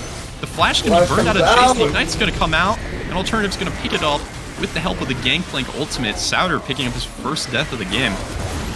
Rift Herald is going to get dropped, and I just caster cursed the hell out of UBC Souter. I am sorry, brother, but what I was about to say is I want to see this Jace start to rotate around. He is sitting on 2 items. He is strong. I want to see this man putting in some work.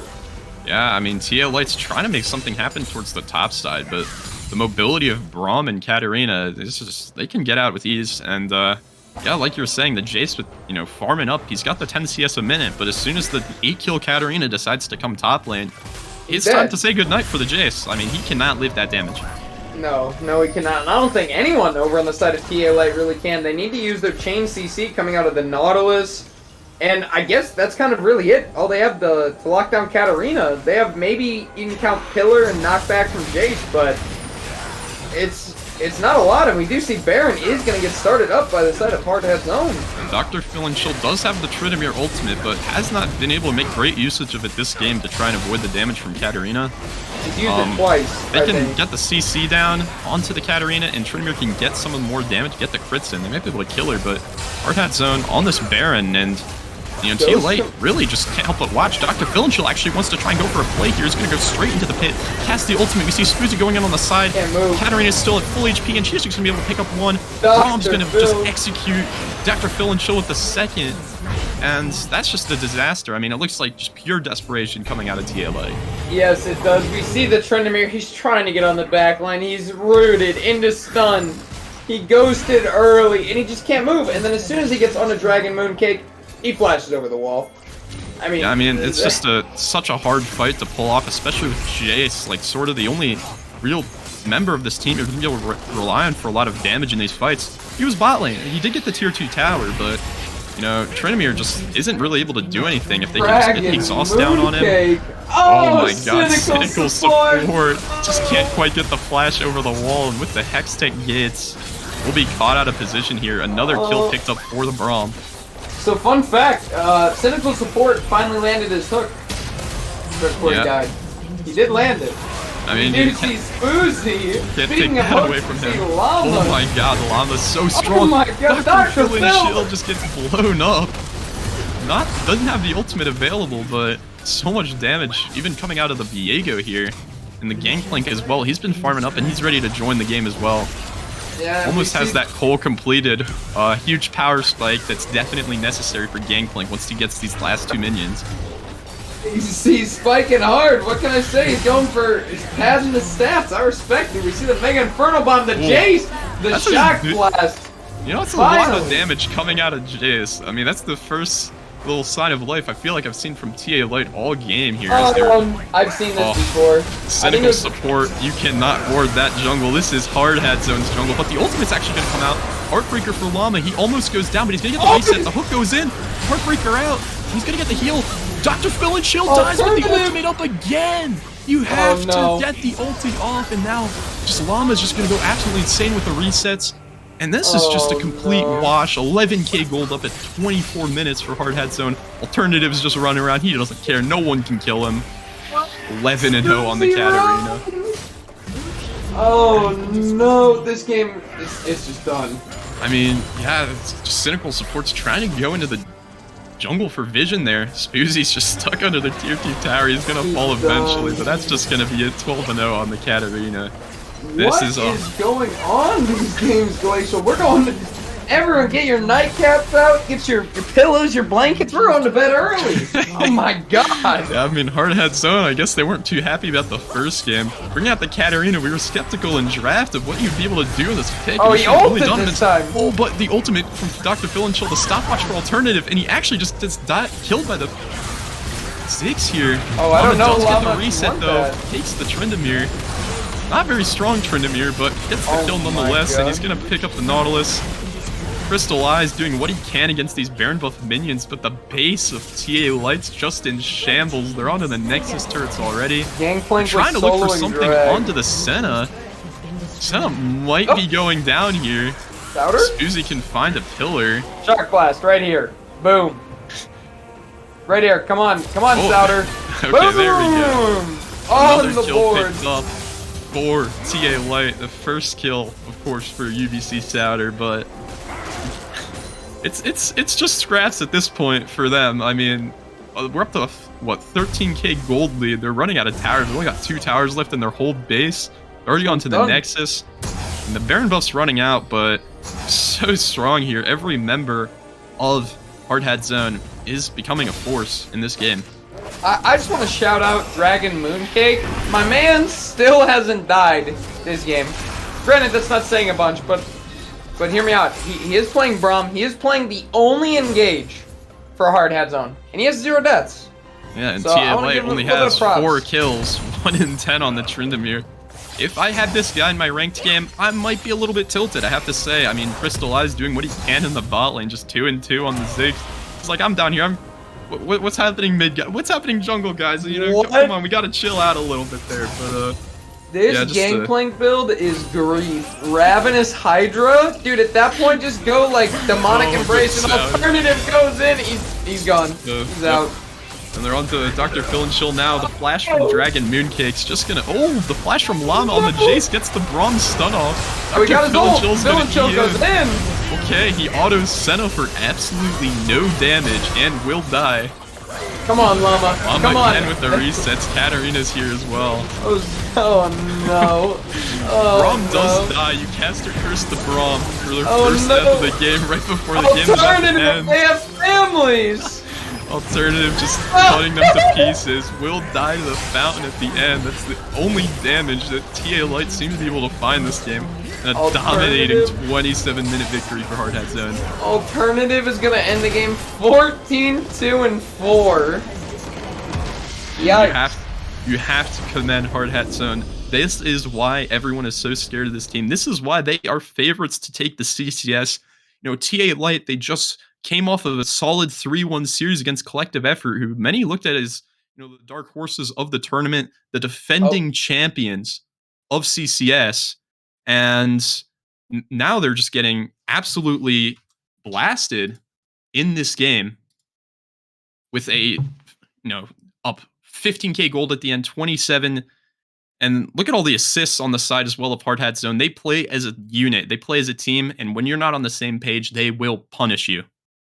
Yes, they will indeed. And I mean, I know why everyone's on CCS 1 right now. This is just a wash on Ocho tonight. I mean, Glacial, what are your plans for the rest of the evening? Because, I mean, you got a lot more to go. I think we got one more game. Yeah, I mean, it's looking tough. This is a draft that we did think was, you know, very sided in the favor of TA Light. They have a lot of, you know, ways to lock down the Katarina, lock down the Viego, stop them from getting these resets. And what we've ended up here with is just, you know, solo kill after solo kill in the mid lane, Llama making it happen everywhere on the map. And it's just, even with the draft in their favor, you know, they're just don't look very comfortable in this position in this game. And I have to imagine for this last one, they're going to just try and go back to what's worked for them throughout the season. And, you know, we'll see what they have cooking for us in game 3. Yeah, hopefully we see a little bit of spice. I did like the draft coming out of TA Light. It was definitely an ego draft out of Hard Hat Zone, but after that, yeah, you can ego draft. Yeah, they have the ego, but they have the talk to back it up. They have the gameplay, just a dominating victory. Anyway, we'll be seeing you around for game 3 right after this. Stay tuned. They have the same scoreline as Goldfish, correct? Yeah. Like undefeated? Okay. 9-0 teams.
welcome back here to TA Light versus Hard Hat Zone Game 3. Let's go! We just came back from an absolutely dominant victory from Hard Hat Zone, showing why they are the contenders to win the entire CCS and be our representative for the Platinum Amateur Worlds, and to take on possibly Goldfish Gaming, possibly PGO. Maybe Zone's going to be able to pull something out of the bag here. But 3-0, baby. 3-0. Yeah, I'll see you all in Valhalla. It's we got looking draft like starting. Yeah, someone's griefing the champion select here on our side a little bit. But yeah, huge, fast victory. And it just looked like TA Light might be running out of options in this game. Looks even worse than, game 1, even if they might have had a more favorable draft. So we'll have to see how they decide to change it up here. Draft will be starting up here for Hard Hat Zone, getting a first ban on the blue side. All right. And I think we're just waiting. We see the victor coming out. I'm assuming bans are going to stay pretty much the same. We're going to see Ari, Nico coming out for the side of Hard Hat, and we're going to see Lucian, Velkaz, and I'm assuming Jarvan again, and they might salty run back it. Yeah, it's I don't possible. think there's any new bans. There shouldn't be any new bans. I have to imagine Hard Hat Zone's pretty happy with how their strategy of banning away Dr. Philanchil has been. He looked terrible on the Tryndamere last game, and of course on the first game was on the Gangplank. Wasn't really able to do too much on that pick either. So forcing him off his comfort on these mages seems to be working out for them here. We're actually seeing the same bans as game 1, and then we're going to see a Jarvan first pick take out again. The Braum, TA Light. It's just going to be a Jarvan again. Could be Jarvan, could be Nautilus as well. Nautilus available to Hard Hat Zone for the first time in the series, I believe. I'd put money it's Jarvan. I'd put money it's Jarvan. I mean, Llama looking incredible on Jarvan in the first game, and TA Light not really drafting against it, not really respecting the power that the Cataclysm can have. But it's actually the Nautilus coming out here. They want to get Dragon Mooncake on their signature champion here. Ding, ding, ding, Glacial, you're the winner. Yeah, I mean, it's banned away in so many games. I have to say, I banned it away too, because in the games we've seen it, we've just seen play after play after play. Dragon Mooncake is a monster on this champion. For Jarvan want to take it away from Llama here as well. Tristana coming out. And I don't think we've actually seen a bunch of Spoozy Jarvan. Let me check on that real quick. But I don't believe... He's played it a few times. He's played it twice, and he's 1-1 on it. Oh, no, he's played it 1-2. 4 times. He's played it 4 times, I believe. But I see 3. See 3. See 1-2. 1-2 on it. He played. I believe he played against Blue Fire, TA Knight. He played it in Hard Hat Zone in one of their losses, and then I believe he played it against OK as well and picked up a win. So it's been one of his go-tos. He's been more prevalent with the Hecarim, maybe more recently some of the Volibear, but we haven't seen him come out this series, and that's a Poppy jungle, I have to assume, for Llama on Hard Hat Zone. It's more than the Poppy jungle. It is the Sloppy Poppy jungle coming out for Llama. Sloppy Poppy. And of course, a notorious counter pick to Jarvan, because what is he going to do if he can't EQ? He just stuns himself. He becomes a ward in some of these team fights. Yeah, he just gets misfortune. MF? They're happy to pick up that champion, and a Morgana pick's actually going to come out here from TA Light. So not one of the strongest laning bot lanes, but looking to try and provide some safety against the Nautilus pick from Hard Hat Zone. Yeah, we see it looks like TA Light's taking their time with their next ban here. So we need to see mid lane, top lane picks coming out of TA Light. If you're TA Light, what do you got to do to win the game right now? What are we playing through? Because Dr. Phil, when he's banned out, looks terrible. Okay? So do we go to Souter or are we playing bot lane? We haven't played top lane yet. We haven't tried, even though we did pick Jace. I mean, in the bot lane, Misfortune, of course, has so much pressure. We saw the Comet Misfortune in the first game, looking very strong, very dominant in the bot lane. It is a Tristana pickup here for TA Light, which we haven't seen yet. We have to imagine this will be going to ADC ARAM in the bot lane, but of course this can also be flexed to the mid. But it's going to be a weaker lane.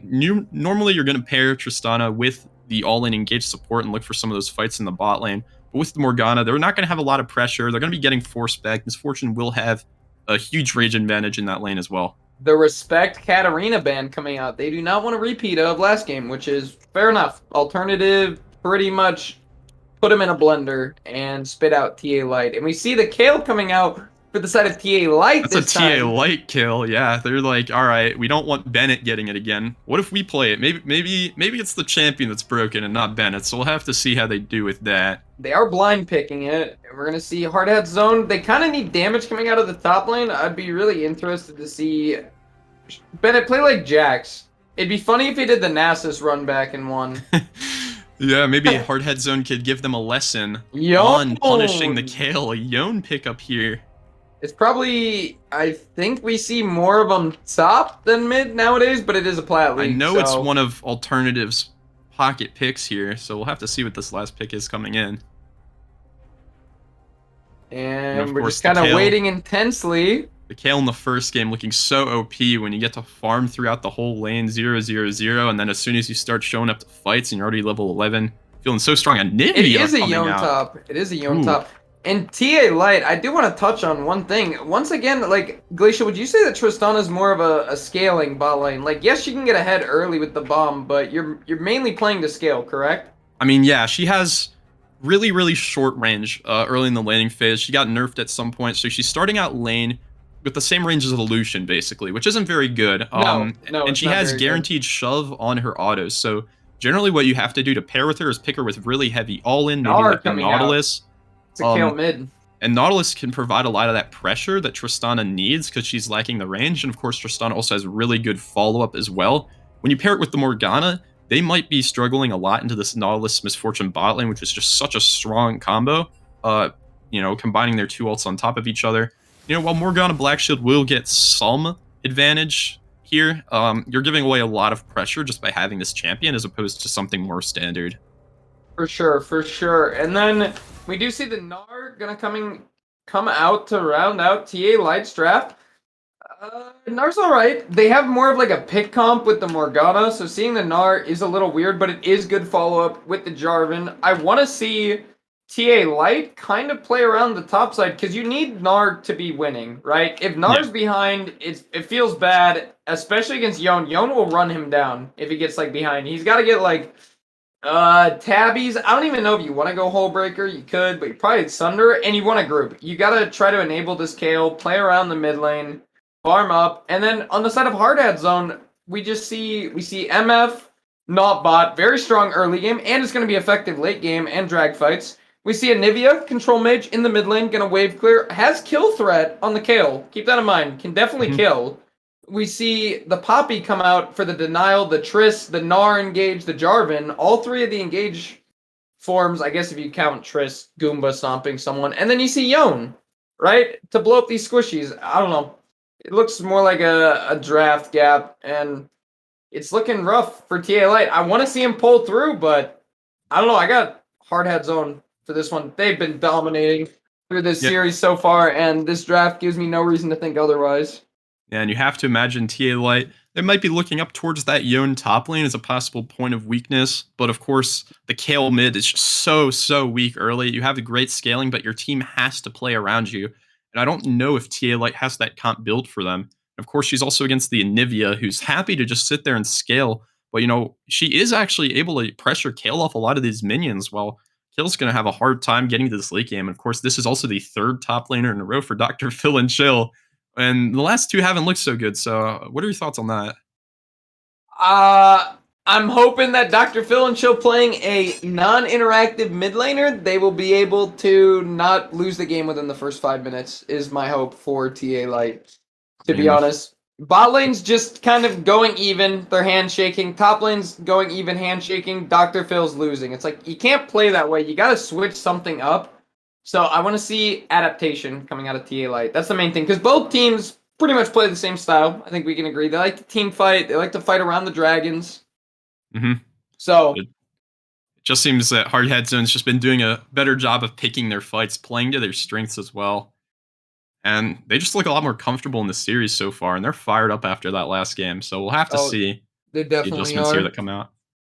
I think they're looking to close this one out and go to bed early is my guess. And get a good night's sleep. Prep for the next week's game. Of course, we got DNX versus Dorado on the other channel. It's looking like it'll be a banger, so we can head there after this one, but we'll see. Maybe TA Light can pull another victory out of the hat, and who knows, in some universe that'd be out there, TA Light gets a reverse sweep against Hardhead Zone, the tournament favorites. Yeah, maybe, but I don't know if we'll see it. I'll get my hopes up. I'm down to cast another game, Glacial. I'm having a little bit of fun tonight. I don't know. How are Getting you into doing? it a little bit. What is it?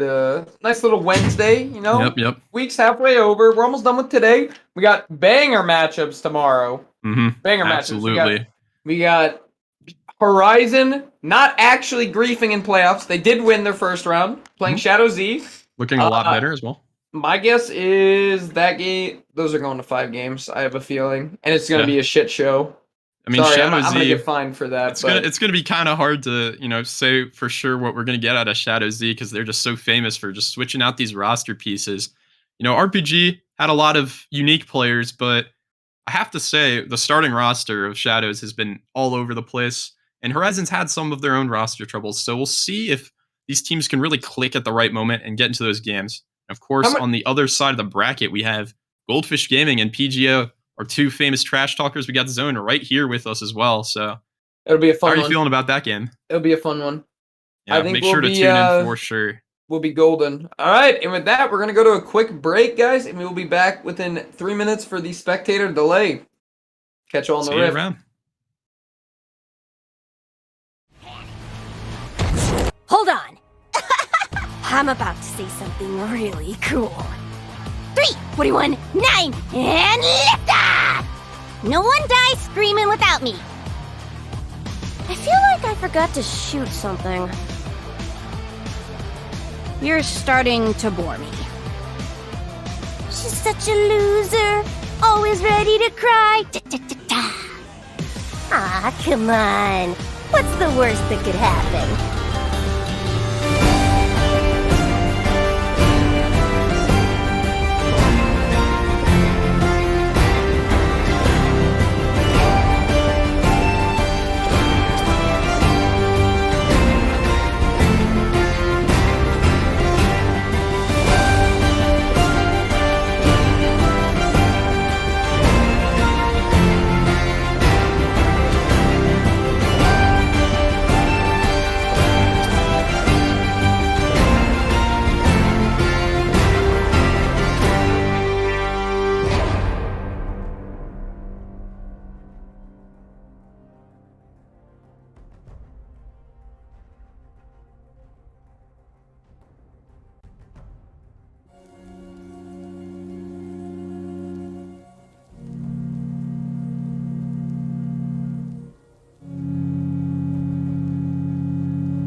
CCS fans, to Game 3 of the CCS Wednesday semifinals matchup between Hard Hat Zone and TA Light. Woo! Let's go! We've had some banger games so far, Glacial, and right now we're looking Hard Hat Zone stacking Tribush bot lane. Yeah, they're a little bit more prepared with some level 1 strats here, but not much going to come of this one. Level 1s are a big part of the plat scene, in my opinion. I think if you can get an look early to lead, approach. there is a ward. It is going to spot them. Cynical Support did drop a ward on the entrance, so they will spot them here. Be interesting to see how TA Light wants to... Buying lands. What do they want to do with this information here? That's it. This looks like Hard Hat's going to back off. They're going to place the ward. They want to see where Spoozy's starting and where he's pathing. Spoozy's, of course, on the red buff. He is going to path down towards his bot lane. It'll be interesting to see if he does a 1, 2, or 3 camp, because you do have that option with Jarvan. Personally, if I was Spoozy, I think you go for red, blue, Gromp bot. Yeah? Yeah, it can be possible. If you want to exploit Misfortune at any point in the game, one of the better times to do it is super early. So he doesn't have a lot of pressure.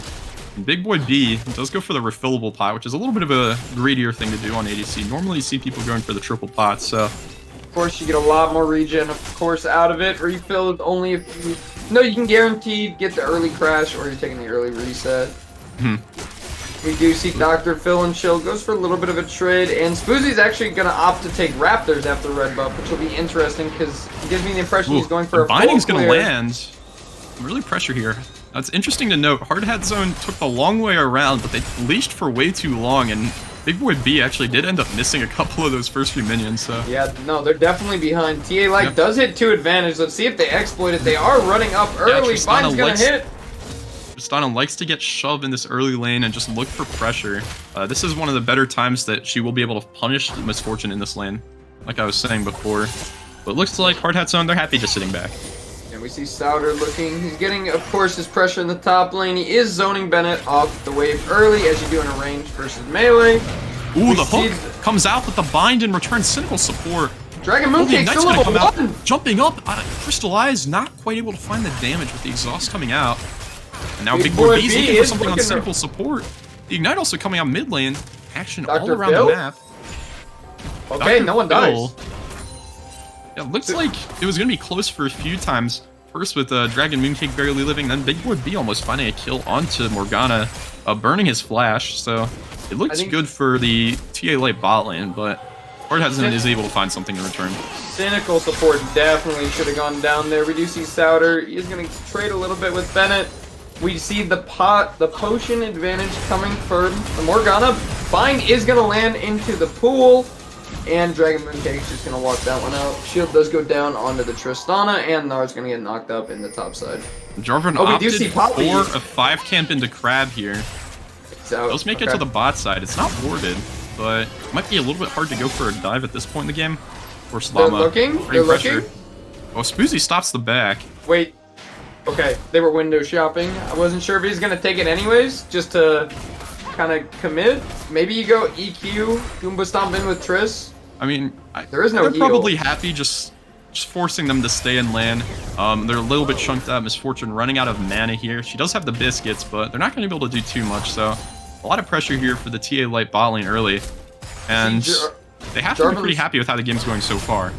Jarvan's looking for camps. He's going to see that Raptors is spawning, and he still is hovering bot side. So we do see TA Light trying to keep the lane pushed in, so that way they can potentially look for possibly a dive. They have Jarvan shadowing in case a gank comes out from Llama, but of course we do see Llama also trading with Spoozy's Wraiths. Not and Wraiths, UBC Souter in the top side has a little bit of a freeze setup here, so he's gotten off to a nice farm lead early, punishing some of the weaknesses that Yon does have early game, forcing a recall out of him. Hard Hat Zone bot lane is going to finally get their back off, and they're going to miss this wave here. So Hard Hat Zone already down about 500 gold in this early game, and it looks like Spoozy's going to find an engage onto Alternative. He's fine. He still has but flash. Llama's here. Oh, the flash from Llama, the damage. Oh First my blood god. Here. An absolutely gross combo. The Poppy and Nivea. That burst was insane. That burst was insane. The stuns stacked on top of Spoozy there, and the electrocute coming out. He just got exploded, and Llama with a fantastic counter gank here. I think part of it's also the Anivia Q, the ball, and that skin is very small compared to the normal.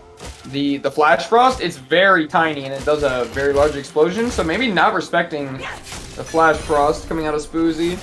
Now, Spoozy not ready for the counter gank of Llama. Of course, this Poppy counter pick. It is worth noting the Poppy did opt for a Dark Harvest, so if you're mentioning ego picks, this is not standard unless you might be opting for a lethality Poppy jungle here, so we'll see what Llama chooses to do with his lead. He's not going lethality. As fun as that would be, he's realistically going to be going Divine Oh, Thunder. Dr. Phil Chill actually looking for something, burning the Anivia passive. The Ignite's burned down, but doesn't have the damage. He's just going to flash out. Oh, He got no. the minions! Oh, Dr. Phil Chill just gets executed by the minions, losing 1v0 in the mid lane. Scuttlecraft blocking the bind. Crazy Eyes jumping in to try to get Big Boy B, and Spoozy is going for the wraparound. Yeah, Llama just gets picked up there by the Jarvan and the Morgana, able to just lock him down. And, you know, at least TA Light do get something in return here. But, yeah, 2-0-4 alternative in the mid lane. It's already looking like maybe a repeat of last game. Yeah, and I mean, we just see it's a little bit mid-gap going on. I mean, that was close mid lane, but it's Dr. Phil and Chill. You're only level 6. If you're playing Kale, brother, you gotta farm up a little bit longer, and the binding is gonna go a little wide. Yeah, he thought he had the window. It actually looks like Oh my Dragon God, Moon that does hook get hits. the hook, but it looks like Tristana gonna be jumping in, drops the bomb, drops the exhaust.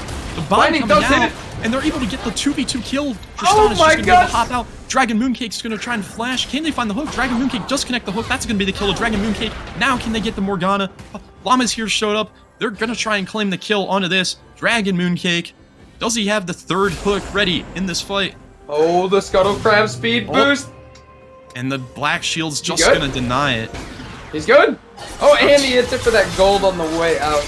Like to TA see. Light, they find a pick onto the Misfortune off of the back of Nautilus, maybe going on the Morgana. They see the moment of weakness for Misfortune, and they just both hop on her. They're able to get the kill, but Llama and Dragon Mooncake able to just pick up at least one in return on the bot lane here. So they're not Dr. too... Phil and Chill. Oh my god, alternative solo kills Dr. Phil and Chill in the mid lane again. He had all 3 corrupting potion charges, I think, and he didn't Yeah. use any of them. I mean, all chat, this game mid-gap, like, what can you do? This game, you just got 2 solo kills. Last game, it's just been solo kills. Alternatives just been styling on Dr. Spoozy. Phil and Chill. He does Spoozy. get the blue buff. The Cataclysm. ultimate. Oh, but the flash E from Alternative. Alternative just executes Jarvan. Jarvan not sweeping the bushes, walks straight over the control ward, and that's a fast punish from Hard Hat Zone. Very close outplay from Spoozy. Oh, Dragon but Mooncake lands Alternative- the hook onto Simple Support. Simple Support lands the Black Shield on the wrong person. Oh! And Crystallized tries to jump away, but Llama's here. Llama is everywhere, and Llama's gonna get 2 kills here in the bot lane. Oh, no Crystallized. That's not where you want to jump, brother. I mean, And we see they're the just not Poppy. ready. Every time they try, they think they have a play bot lane. Every time they think they have the angle, and Llama's just there. He's ready. He's always in the right place at the right time. And it feels like, you know, TA Light bot lane, they really can't do anything. They just have absolutely no idea where the enemy jungler is, and he's able to take them both out for it. Oh, but it looks like Dr. Phil and Spoozy. Chill. Spoozy wants to look for something. They're going to go into Dragon Mooncake here at the beginning. And Llama's going to be able to knock away the 80 carry. In the Hard Hat Zone, they're looking to collapse now. Alternative is so big already. It's going to come in for the flank that ultimate from Kale, able to keep the Jarvan alive, but is not able to keep the Morgana. It's not able to keep the Kale alive. Look who's here. Oh, no, It's Alternative. Look at that Crystal- damage. 327. Oh! Crystallized getting 1 shot. Oh, but Alternative takes 1 too many tower shots, but that's just destruction. You just killed 4 members of TA Light already 9 minutes into this game. This isn't a scaling Anivia. This is the early game Anivia. Oh my god, it's the bird of prey coming out for the side of Hard Hat Zone. Glacial, get yourself some water, brother. They have been fighting for almost 2 minutes straight. Take a breath. Oh my lord, we got just action, Alternative weaving in auto attacks with the red buff to keep Tristana slowed. Knocks him down, and I mean, is there even a top lane? I feel like we're watching a 4v4 game. Yeah, I mean, it's like a repeat of last game. Both Yeah, top it is. laners were 0-0 for so long in that last game. Now Llama's Cynical? looking for some trading onto Cynical support. Oh, Cynical no. not quite able to land the bind. Has to burn the stopwatch, and Llama's just gonna be able to walk out. Sauter's looking to just clear the wave. Looks like they almost had an opening to try and punish Oh, Morgana, but goodbye, now Dr. Llama's Phil. coming back in on the bot side. Morgana does get out, though. Oh, but they have Jarvan here. Llama's think here. they She win puts up the shield, forces the Jarvan flash. And An alternative looking. has Does so get the wall much damage, slightly but late. yeah, not quite able to stop the Jarvan there. And we are seeing This this build coming out from Poppy. She's going for the classic Sunder build, as we generally see. Yeah, that's true. Oh, Bennett! Ooh, bit of fighting in the top lane. Oh, Maybe- Sauter! Sauter might have an opening. Chunking out. Good Oh my dodges. god, alternative. Walls him into the stun. So much damage from the Anivia. Holy. Almost even have one-shots Dr. Phil and Chill under his tower. Not even one item, by the way. Hook does land. Black Shield is gonna fall. Dragon Mooncake is gonna walk that one out. And you see just trading back and forth in the bot lane. TA Light's trying to fight back. They're trying to claw their way, get something going. I mean, But TA not going. Light, this Tristana kind of just wants to farm up for a little bit maybe, but so much Boozy. fighting. She's held a 60 farm. Spoonsy Oh, tries to go for a play. Lava solo kills him. That's going to Bullet be another time. kill down onto the Morgana. Hard head zone. Just a massive play there again. Showing Oh. why they are on top. Llama with the flash heroic charge. I think off CD of the flash, it just came up. It came up at least like 20 seconds ago. I mean, you have to. That's such a power play there as well. Kind of represents the whole series when Spoozy just tries to go for something. He thinks he has an angle, but Llama's just right there already with the stun. Perfect tracking on his part. Able to pick up another 2 kills for Hard Head Zone and the Dragon.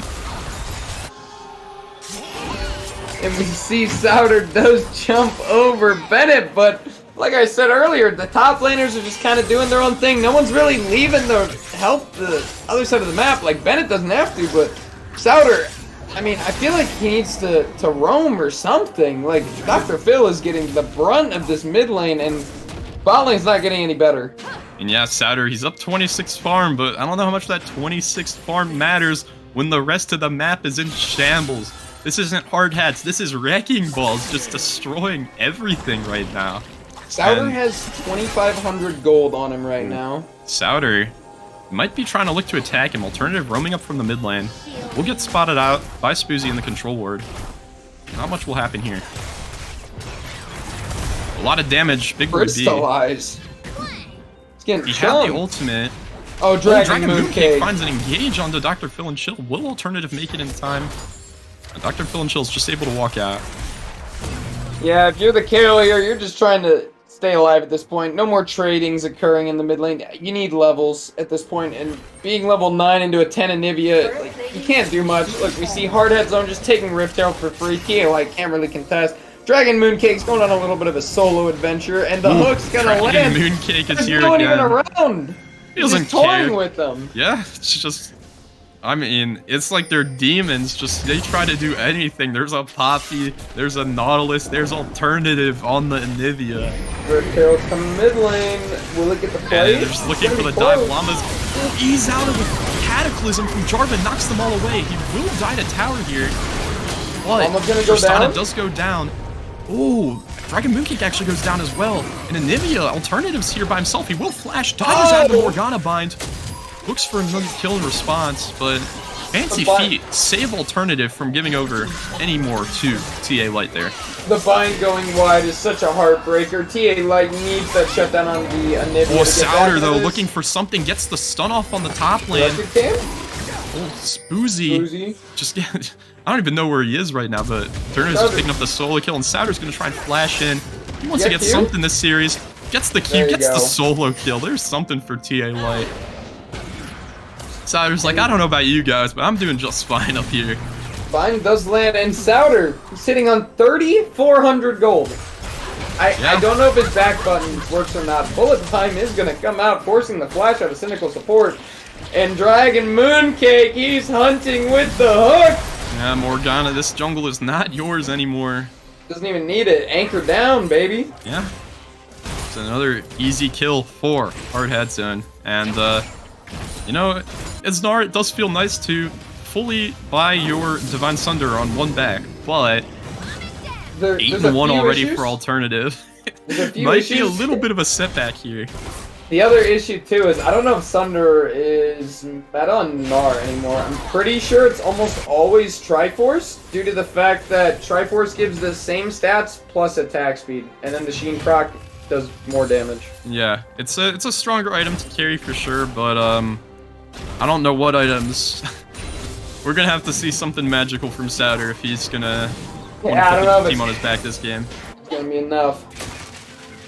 And as soon as we talk about Souter, the caster curse once again. Boomerang does go wide. Look for a little trick. Bennett's gonna look for the knockup. Hits it. Llama looking. Vine's gonna hit him and it's gonna stop him dead in his tracks. And Crystallize. Gets canceled. Alternative with the wall. Styles on him. Shuts him down. You're not going anywhere, buddy.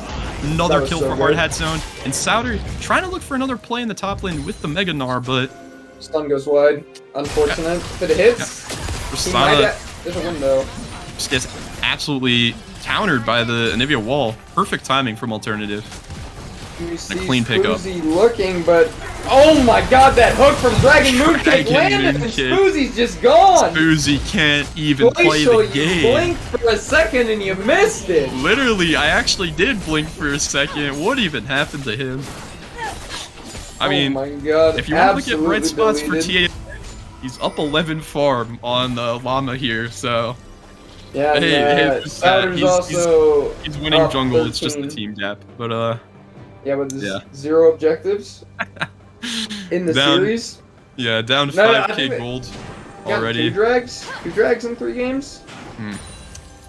Yeah, I mean they got some maybe in the first one, but oh, here we go. We got cynical support trying to just like get any control in the jungle.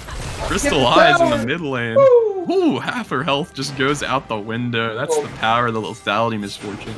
Little Goomba stomp on out. This should be an easy dragon pickup for Hard Hat Zone as they work their way towards the soul and towards the end of this game. Dragon Mooncake looking once again, and Hard Hat Zone's gonna secure yet again another dragon. I mean, TA Light at this point, like, you're down 0-2. Maybe it might be time to go home, but you'd like to see some signs of life. You'd like to see them try to play towards one of these sides of the map. Maybe get like something towards the end of this game, but right now this is just Alternative's game and it's Llama's game. And they are ready to take it. Really is. And look, we see Alternative, he's just clearing waves. He's got Llama shadowing him. Dr. Phil and Chill doesn't really have a chance to like get anything done. He's still level 10. Yeah, this is not Bennett's kill. You know, the farm a little bit down on farm, very far down on XP. Every time he's walking up in mid lane, it seems like Alternative was just getting the best of him, punishing the early kill pick in the mid lane. Yeah, a little bit of inaction, a little bit of a lull in game. We probably won't see much happening until Baron spawns, but hey, Hard Hat Zone has this. Oh, the Spoozies actually, they're looking for their chance. This is it. Big Boy B is just going to flash out the stopwatch from Dragon Mooncake. This is TA Light. They've shown up to play. And they're able to pick up Dragon Mooncake. Yeah, just a little bit of a overreach from Hard Hat Zone. They get caught with their hands in the cookie jar. You know what happens a little bit. Yep, they're on their back, and TA Lights see the opportunity to find the pick. They're not quite able to pick up Misfortune, which would have been really nice. She does have that large shutdown, but the flash is down, so that could be an opening with the next Jarvan Cataclysm. Maybe get on top of her, try to burst her with something. See Laman and Anivia trying to get through. They're trying to get this tower down. One more Alternative. Step on up. Hit it one more time for me. He's gonna leave it. Mid lane tier 2 is at 1 hit. Anything that breathes on it will fall over. All good. Alternative. Oh my god. Through the black shield. Just walks up and pops, and Crystallize tries to get the kill. He actually does. Llama does go down, but the stun comes out. And Bennett here finally joins the team for the first time this game. Souter actually gets the shutdown on Misfortune. But at what cost? The rest of his team is falling. Mid tower is going to fall here as well. We finally see the Gnar coming from the side of TA Light. He does get a 2-man Gnar, and Crystallize does pick up Llama, but Bennett and Alternative are still up, and that's a lot of damage coming out of the side of Hard Hat Zone. I mean, TA Light, they're feeling happy. You know, they're, oh my, Alternative. He actually steps up a little bit too far. Crystal Eyes. Someone gonna hit the Anivia? Anivia's gonna fall here. Anivia does go down. Shutdown goes over to Jarvan. I would have liked to see that given over to the Tristana, but... Tristana actually did ult and it didn't go to her, so I don't know what happened there. Maybe J4 Red Smite or Red Buff potentially, because it looked like they were trying to give it over to the Tristana. Yeah, but TA Light actually was a big play, getting something back, punishing Hard Hat Zone's, sort of overextension. And, once both top laners joining the game, UBC Souter, even though, despite, Yon hitting the two-man ultimate, Souter's just so much stronger. He's able to punish this Misfortune with no flash, gets the shutdown there. And an alternative, he's been feeling himself this game, but that might have cost him there just a little bit. Steps up a little bit far for the Morgana. Morgana just blows the stopwatch and says, go get him, team. And they do. They do, yes, sir. What is your thoughts? Okay, when is Tristana actually online? Is it going to be the third item here or the fourth? Because it looks like she's delaying Infinity Edge, most likely because she can't afford it and can only get components, is my guess. We do see the Kraken and the Phantom Dancer, and I'm assuming she's going Storm Razor? I believe that'll still be a LDR coming out for Tristana just to burst LDR, through the Nautilus and the... Oh, it looks like we actually have a fight here. Souter's going to be able to hop away. They hit the bind. Llama's going to knock one away. And Crystallize is stepping up. Dodges out of the Yon ultimate. Now Bennett's stepped up a little bit too far. Bennett's going to be falling to Crystallize here. Cynical support's going to be going down to the hook, but Crystallize. And on the other side of the fight, Dr. Phil and Chill actually picks up the kill on Alternative. We're seeing signs of life from TA Light. They just get 2 kills just like that, and they only lose their support. They could be looking to Baron now. Hard Hat Zone just keeps overextending a little bit too much, and TA Light's pouncing on it. Crystallize is putting in some damage now. Oh, but that is just a mistake. Spoozy, what are you doing? They just, as soon as they get the right play, the jungler goes down, and now TA Light can't really get anything for that. They're going to try and get the mid tower here, but Dr. Phil and Chill with no vision doesn't feel safe enough to walk up and get it. Little overzealous coming out of Spoozy. I kind of can see what he's going for. I think he was looking to stop backs and then blast cone over. I don't think he well, obviously he didn't know that MF was in the Tribush, but I'm assuming he didn't expect that one either. Hopefully we can see TA Light try to contest this dragon, otherwise it will be the Ocean Soul going over to the side of Hard Hat Zone. I mean, as strong as Anivia is, if they can get on top of her, if they can get the CC down, she will die. She's not one of those, bruisery, brawlery style champions that's just going to be always burn you down from any situation. This champion does have counterplay, and they were able to find it in that last fight. Good flash. Ooh.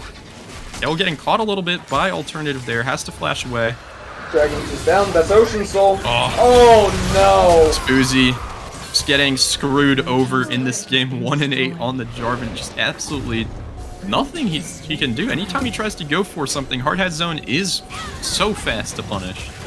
Yeah, Llama on the sloppy poppy. Man, that steadfast presence puts in work against the Jarvan. It's so hard for him to actually move around these fights and engage onto them. Yeah, for sure. Now Tristana is going to be nearing her third item here. Of course, the Infinity Edge is a huge power spike. She will be delaying it a bit. So she's opting into slightly more damage towards Poppy and Nautilus. Doesn't quite have the same burst to deal with someone like Misfortune or especially Anivia. But between her and Gnar and the Kale starting to come online here, TA Light does have a bit of damage, so we'll have to see how they play these team fights out. There's still a chance. They're only 3k gold behind, but with Soul over to Hard Hat Zone, they are in control of the game. Hard Hat Zone keeps tanking the tower, but it doesn't matter because they have Ocean Soul. Like, they keep swapping aggro. Alternative and Big Boy B ate a tower shot apiece, and they're still full health. Yeah, and with 5 people on TA Light committed to the bot side, with only 4 for Hard Hat Zone. Llama? Oh, it looks like they're actually looking for Dragon Mooncake. Hooks in. The Gnar's going to hit 2. Misfortune's actually going to get caught up by the Jarvan here. And Kale's able to free fire. The teleport coming in for the Yon, but Jarvan's going to fall. Dr. Phil's going to get a little bit of damage off, but it's just not enough. And what looked like a great fight for TA Light just gets turned on them. And that's might be the power of the Ocean Soul right there. Great Glacial Storm from Alternative as Dr. Phil was trying to kite. Oh my god, Alternative with the ego play. And Llama's just going to be flashing and get on top of Crystallize. Oh my god. The damage coming out dies to the red buff. And, that might be the last vestige for TA Light. Just UBC Souter watching its kingdom crumble. And Hard Head Zone just swinging in, dominating this third game as well.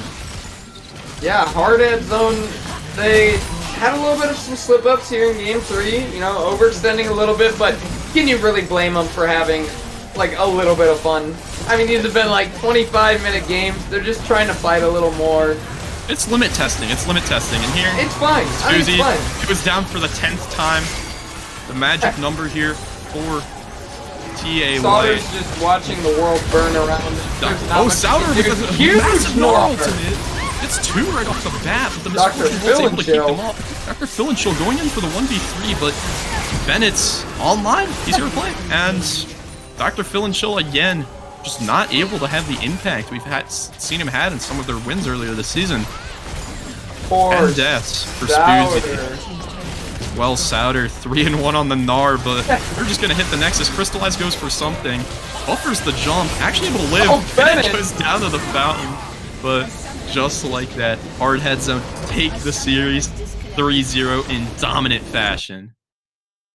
That was actually, what, hour and a half game time? Maybe. I mean, well, we started here at about 8 o'clock. We've had some time for rest, some time for intermission, but yeah, I think that's 3 sub 30-minute games for Hard Hat Zone. They looked in control the whole time.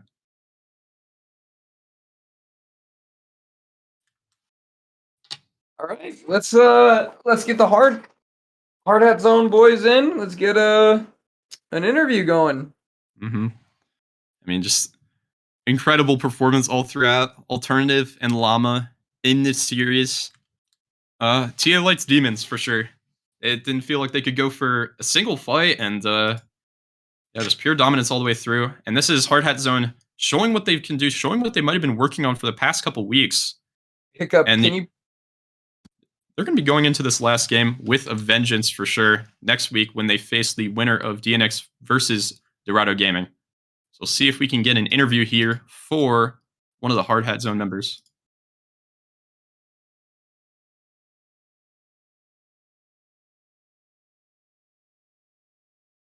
Weird. All right, and we are dragging. Who is Alex? Is that Bennett?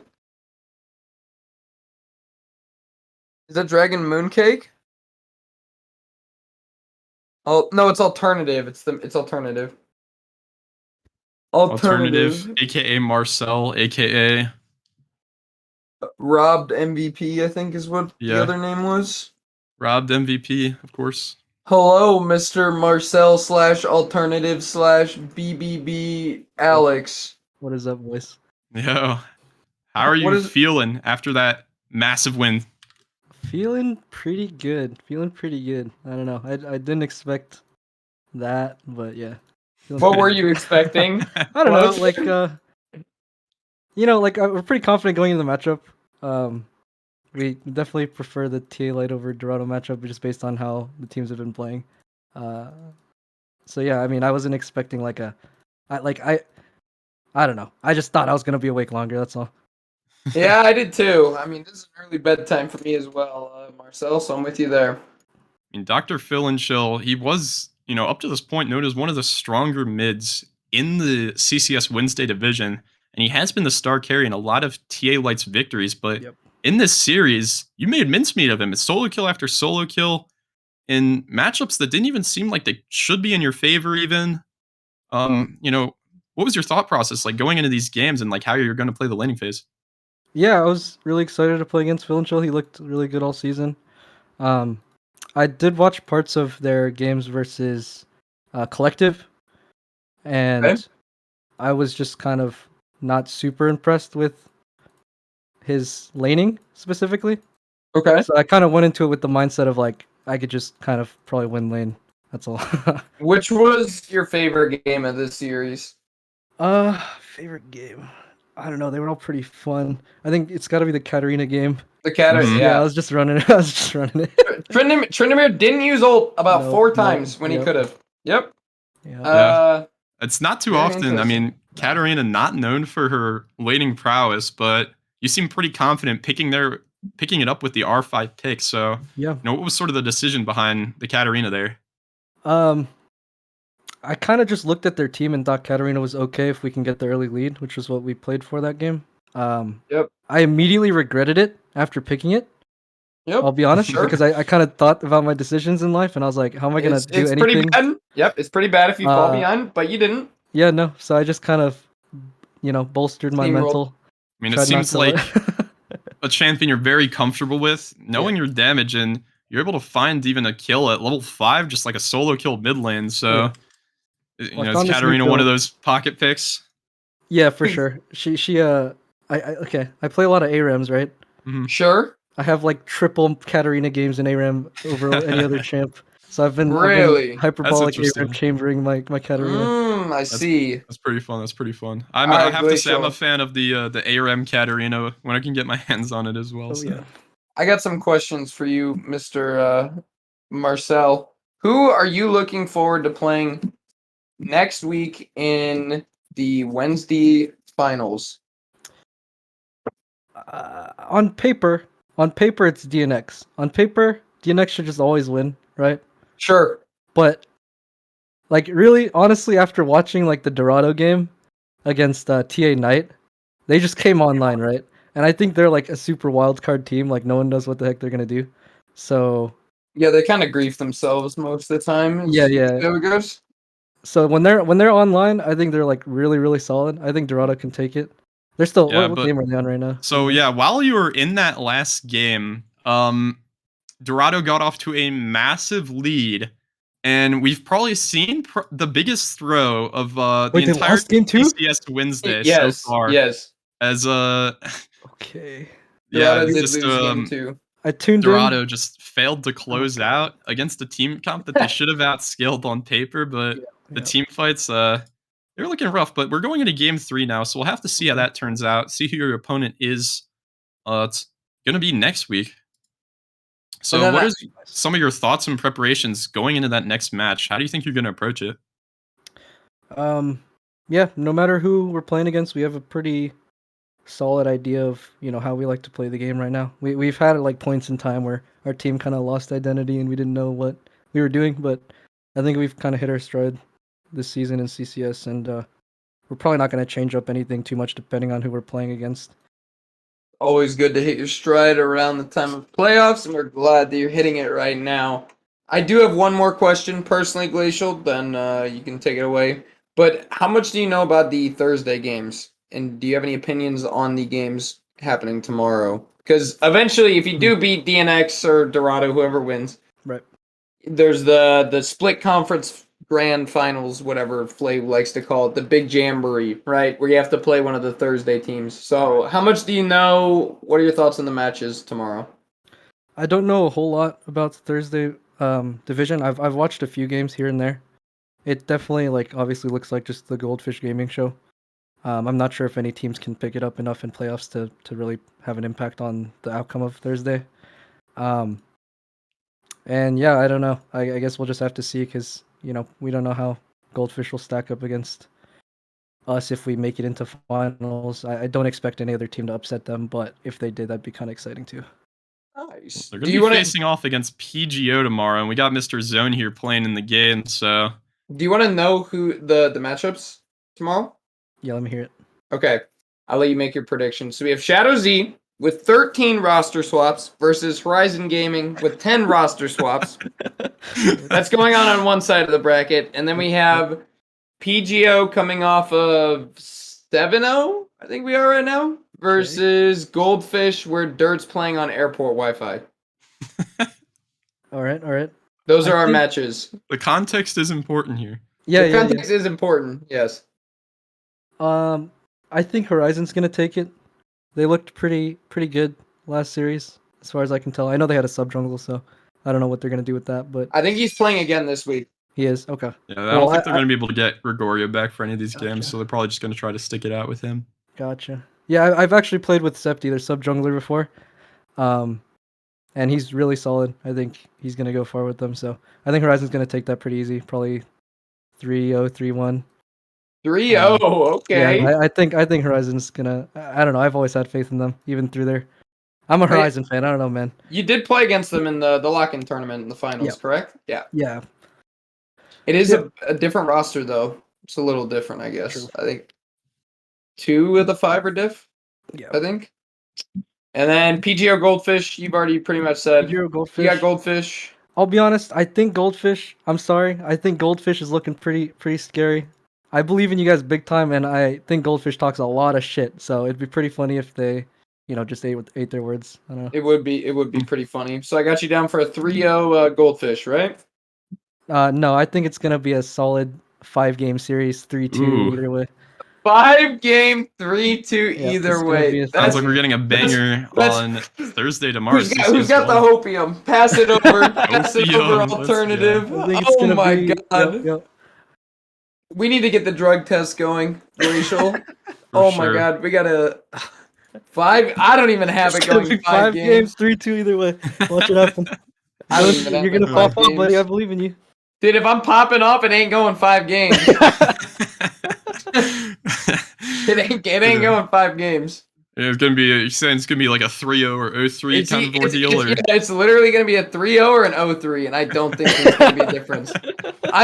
I'm being very serious. I think if we win game 1 tomorrow, we win the series. all right. Well, we'll be looking forward to it, and of course, alternative. While you're still here, you're gonna be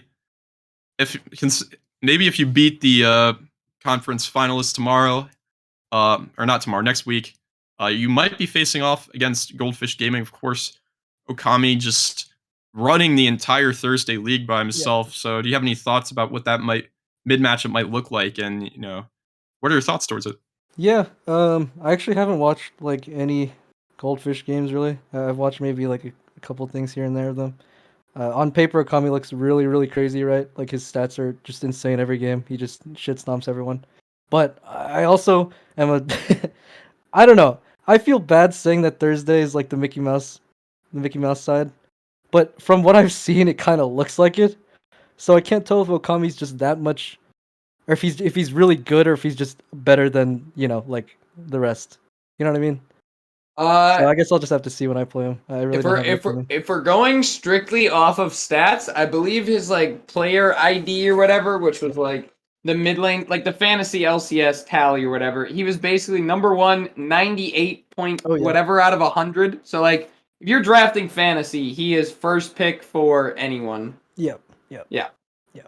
I believe it. He looks super solid. His I don't know, his gameplay overall is just like really nice. But once again, I think they've only been playing against people that don't know what they're Say doing. it. Say the trash. Say it. I don't like it. All right, yeah, Thursday's kind of shit. I think Goldfish looks really good because Thursday's really shit. But we'll see. I might eat my words there. How do you think so we actually lost Glacial, so it's just me. Okay. So mid jungle synergy is definitely a big thing on how Goldfish plays, and definitely how you guys play. Definitely Llama's like your second hand man, or maybe you're his second hand man. I don't know, but you guys are coordinating roams together and whatnot. How do you think that's going to affect your guys' chances of winning in future matches? I know we've kind of already touched on this, but I want one more before we go. Top or mid jungle duo, excuse me. Yeah, we actually, Lam and I always laugh when people say we're like the mid jungle synergy gods because we we don't really like play together that much, right? Like Sure. in games too, we don't coordinate our comms very well. We're not like talking about what we're gonna do together. I think we're on the same like frame of mind, so a lot of our plays end up working really well together, but it's not super conscious like effort from us. I don't know. I think I could say that we're the best in our roles, at least in Wednesday. Yeah, we'll see how that goes. Best in your roles on Wednesday. How did the votes go for Wednesday? I don't actually. Glacial, do you know? I think take it. It was DNX, Panzora got top lane, Llama and alternative, mid jungle, and then the bot lane of TA Knight taking the ADC and support roles for first team. I think that kind of makes sense. But yeah, alternative. You showed Begs to so much differ. dominance in this game. Do you have any final words for the CCS fans still watching the stream? Yeah, final words. Let's have some hopium for the 5-game Dorado. I'm gonna see the reverse sweep happen. I'm gonna go watch it after this. Yeah, I don't know. Just keep the hopium strong, everyone. I don't like the negativity. Well All right. said. So let's now. Thank you so much for the interview. Thank you for joining us. And we're going to be joining the CCS One stream to watch the conclusion of the Dorado versus DNX series. And hopefully we catch you guys tomorrow as well for the Thursday games. And besides that, maybe we'll see some Hard Head Zone back next week. Thank you for tuning in, everyone.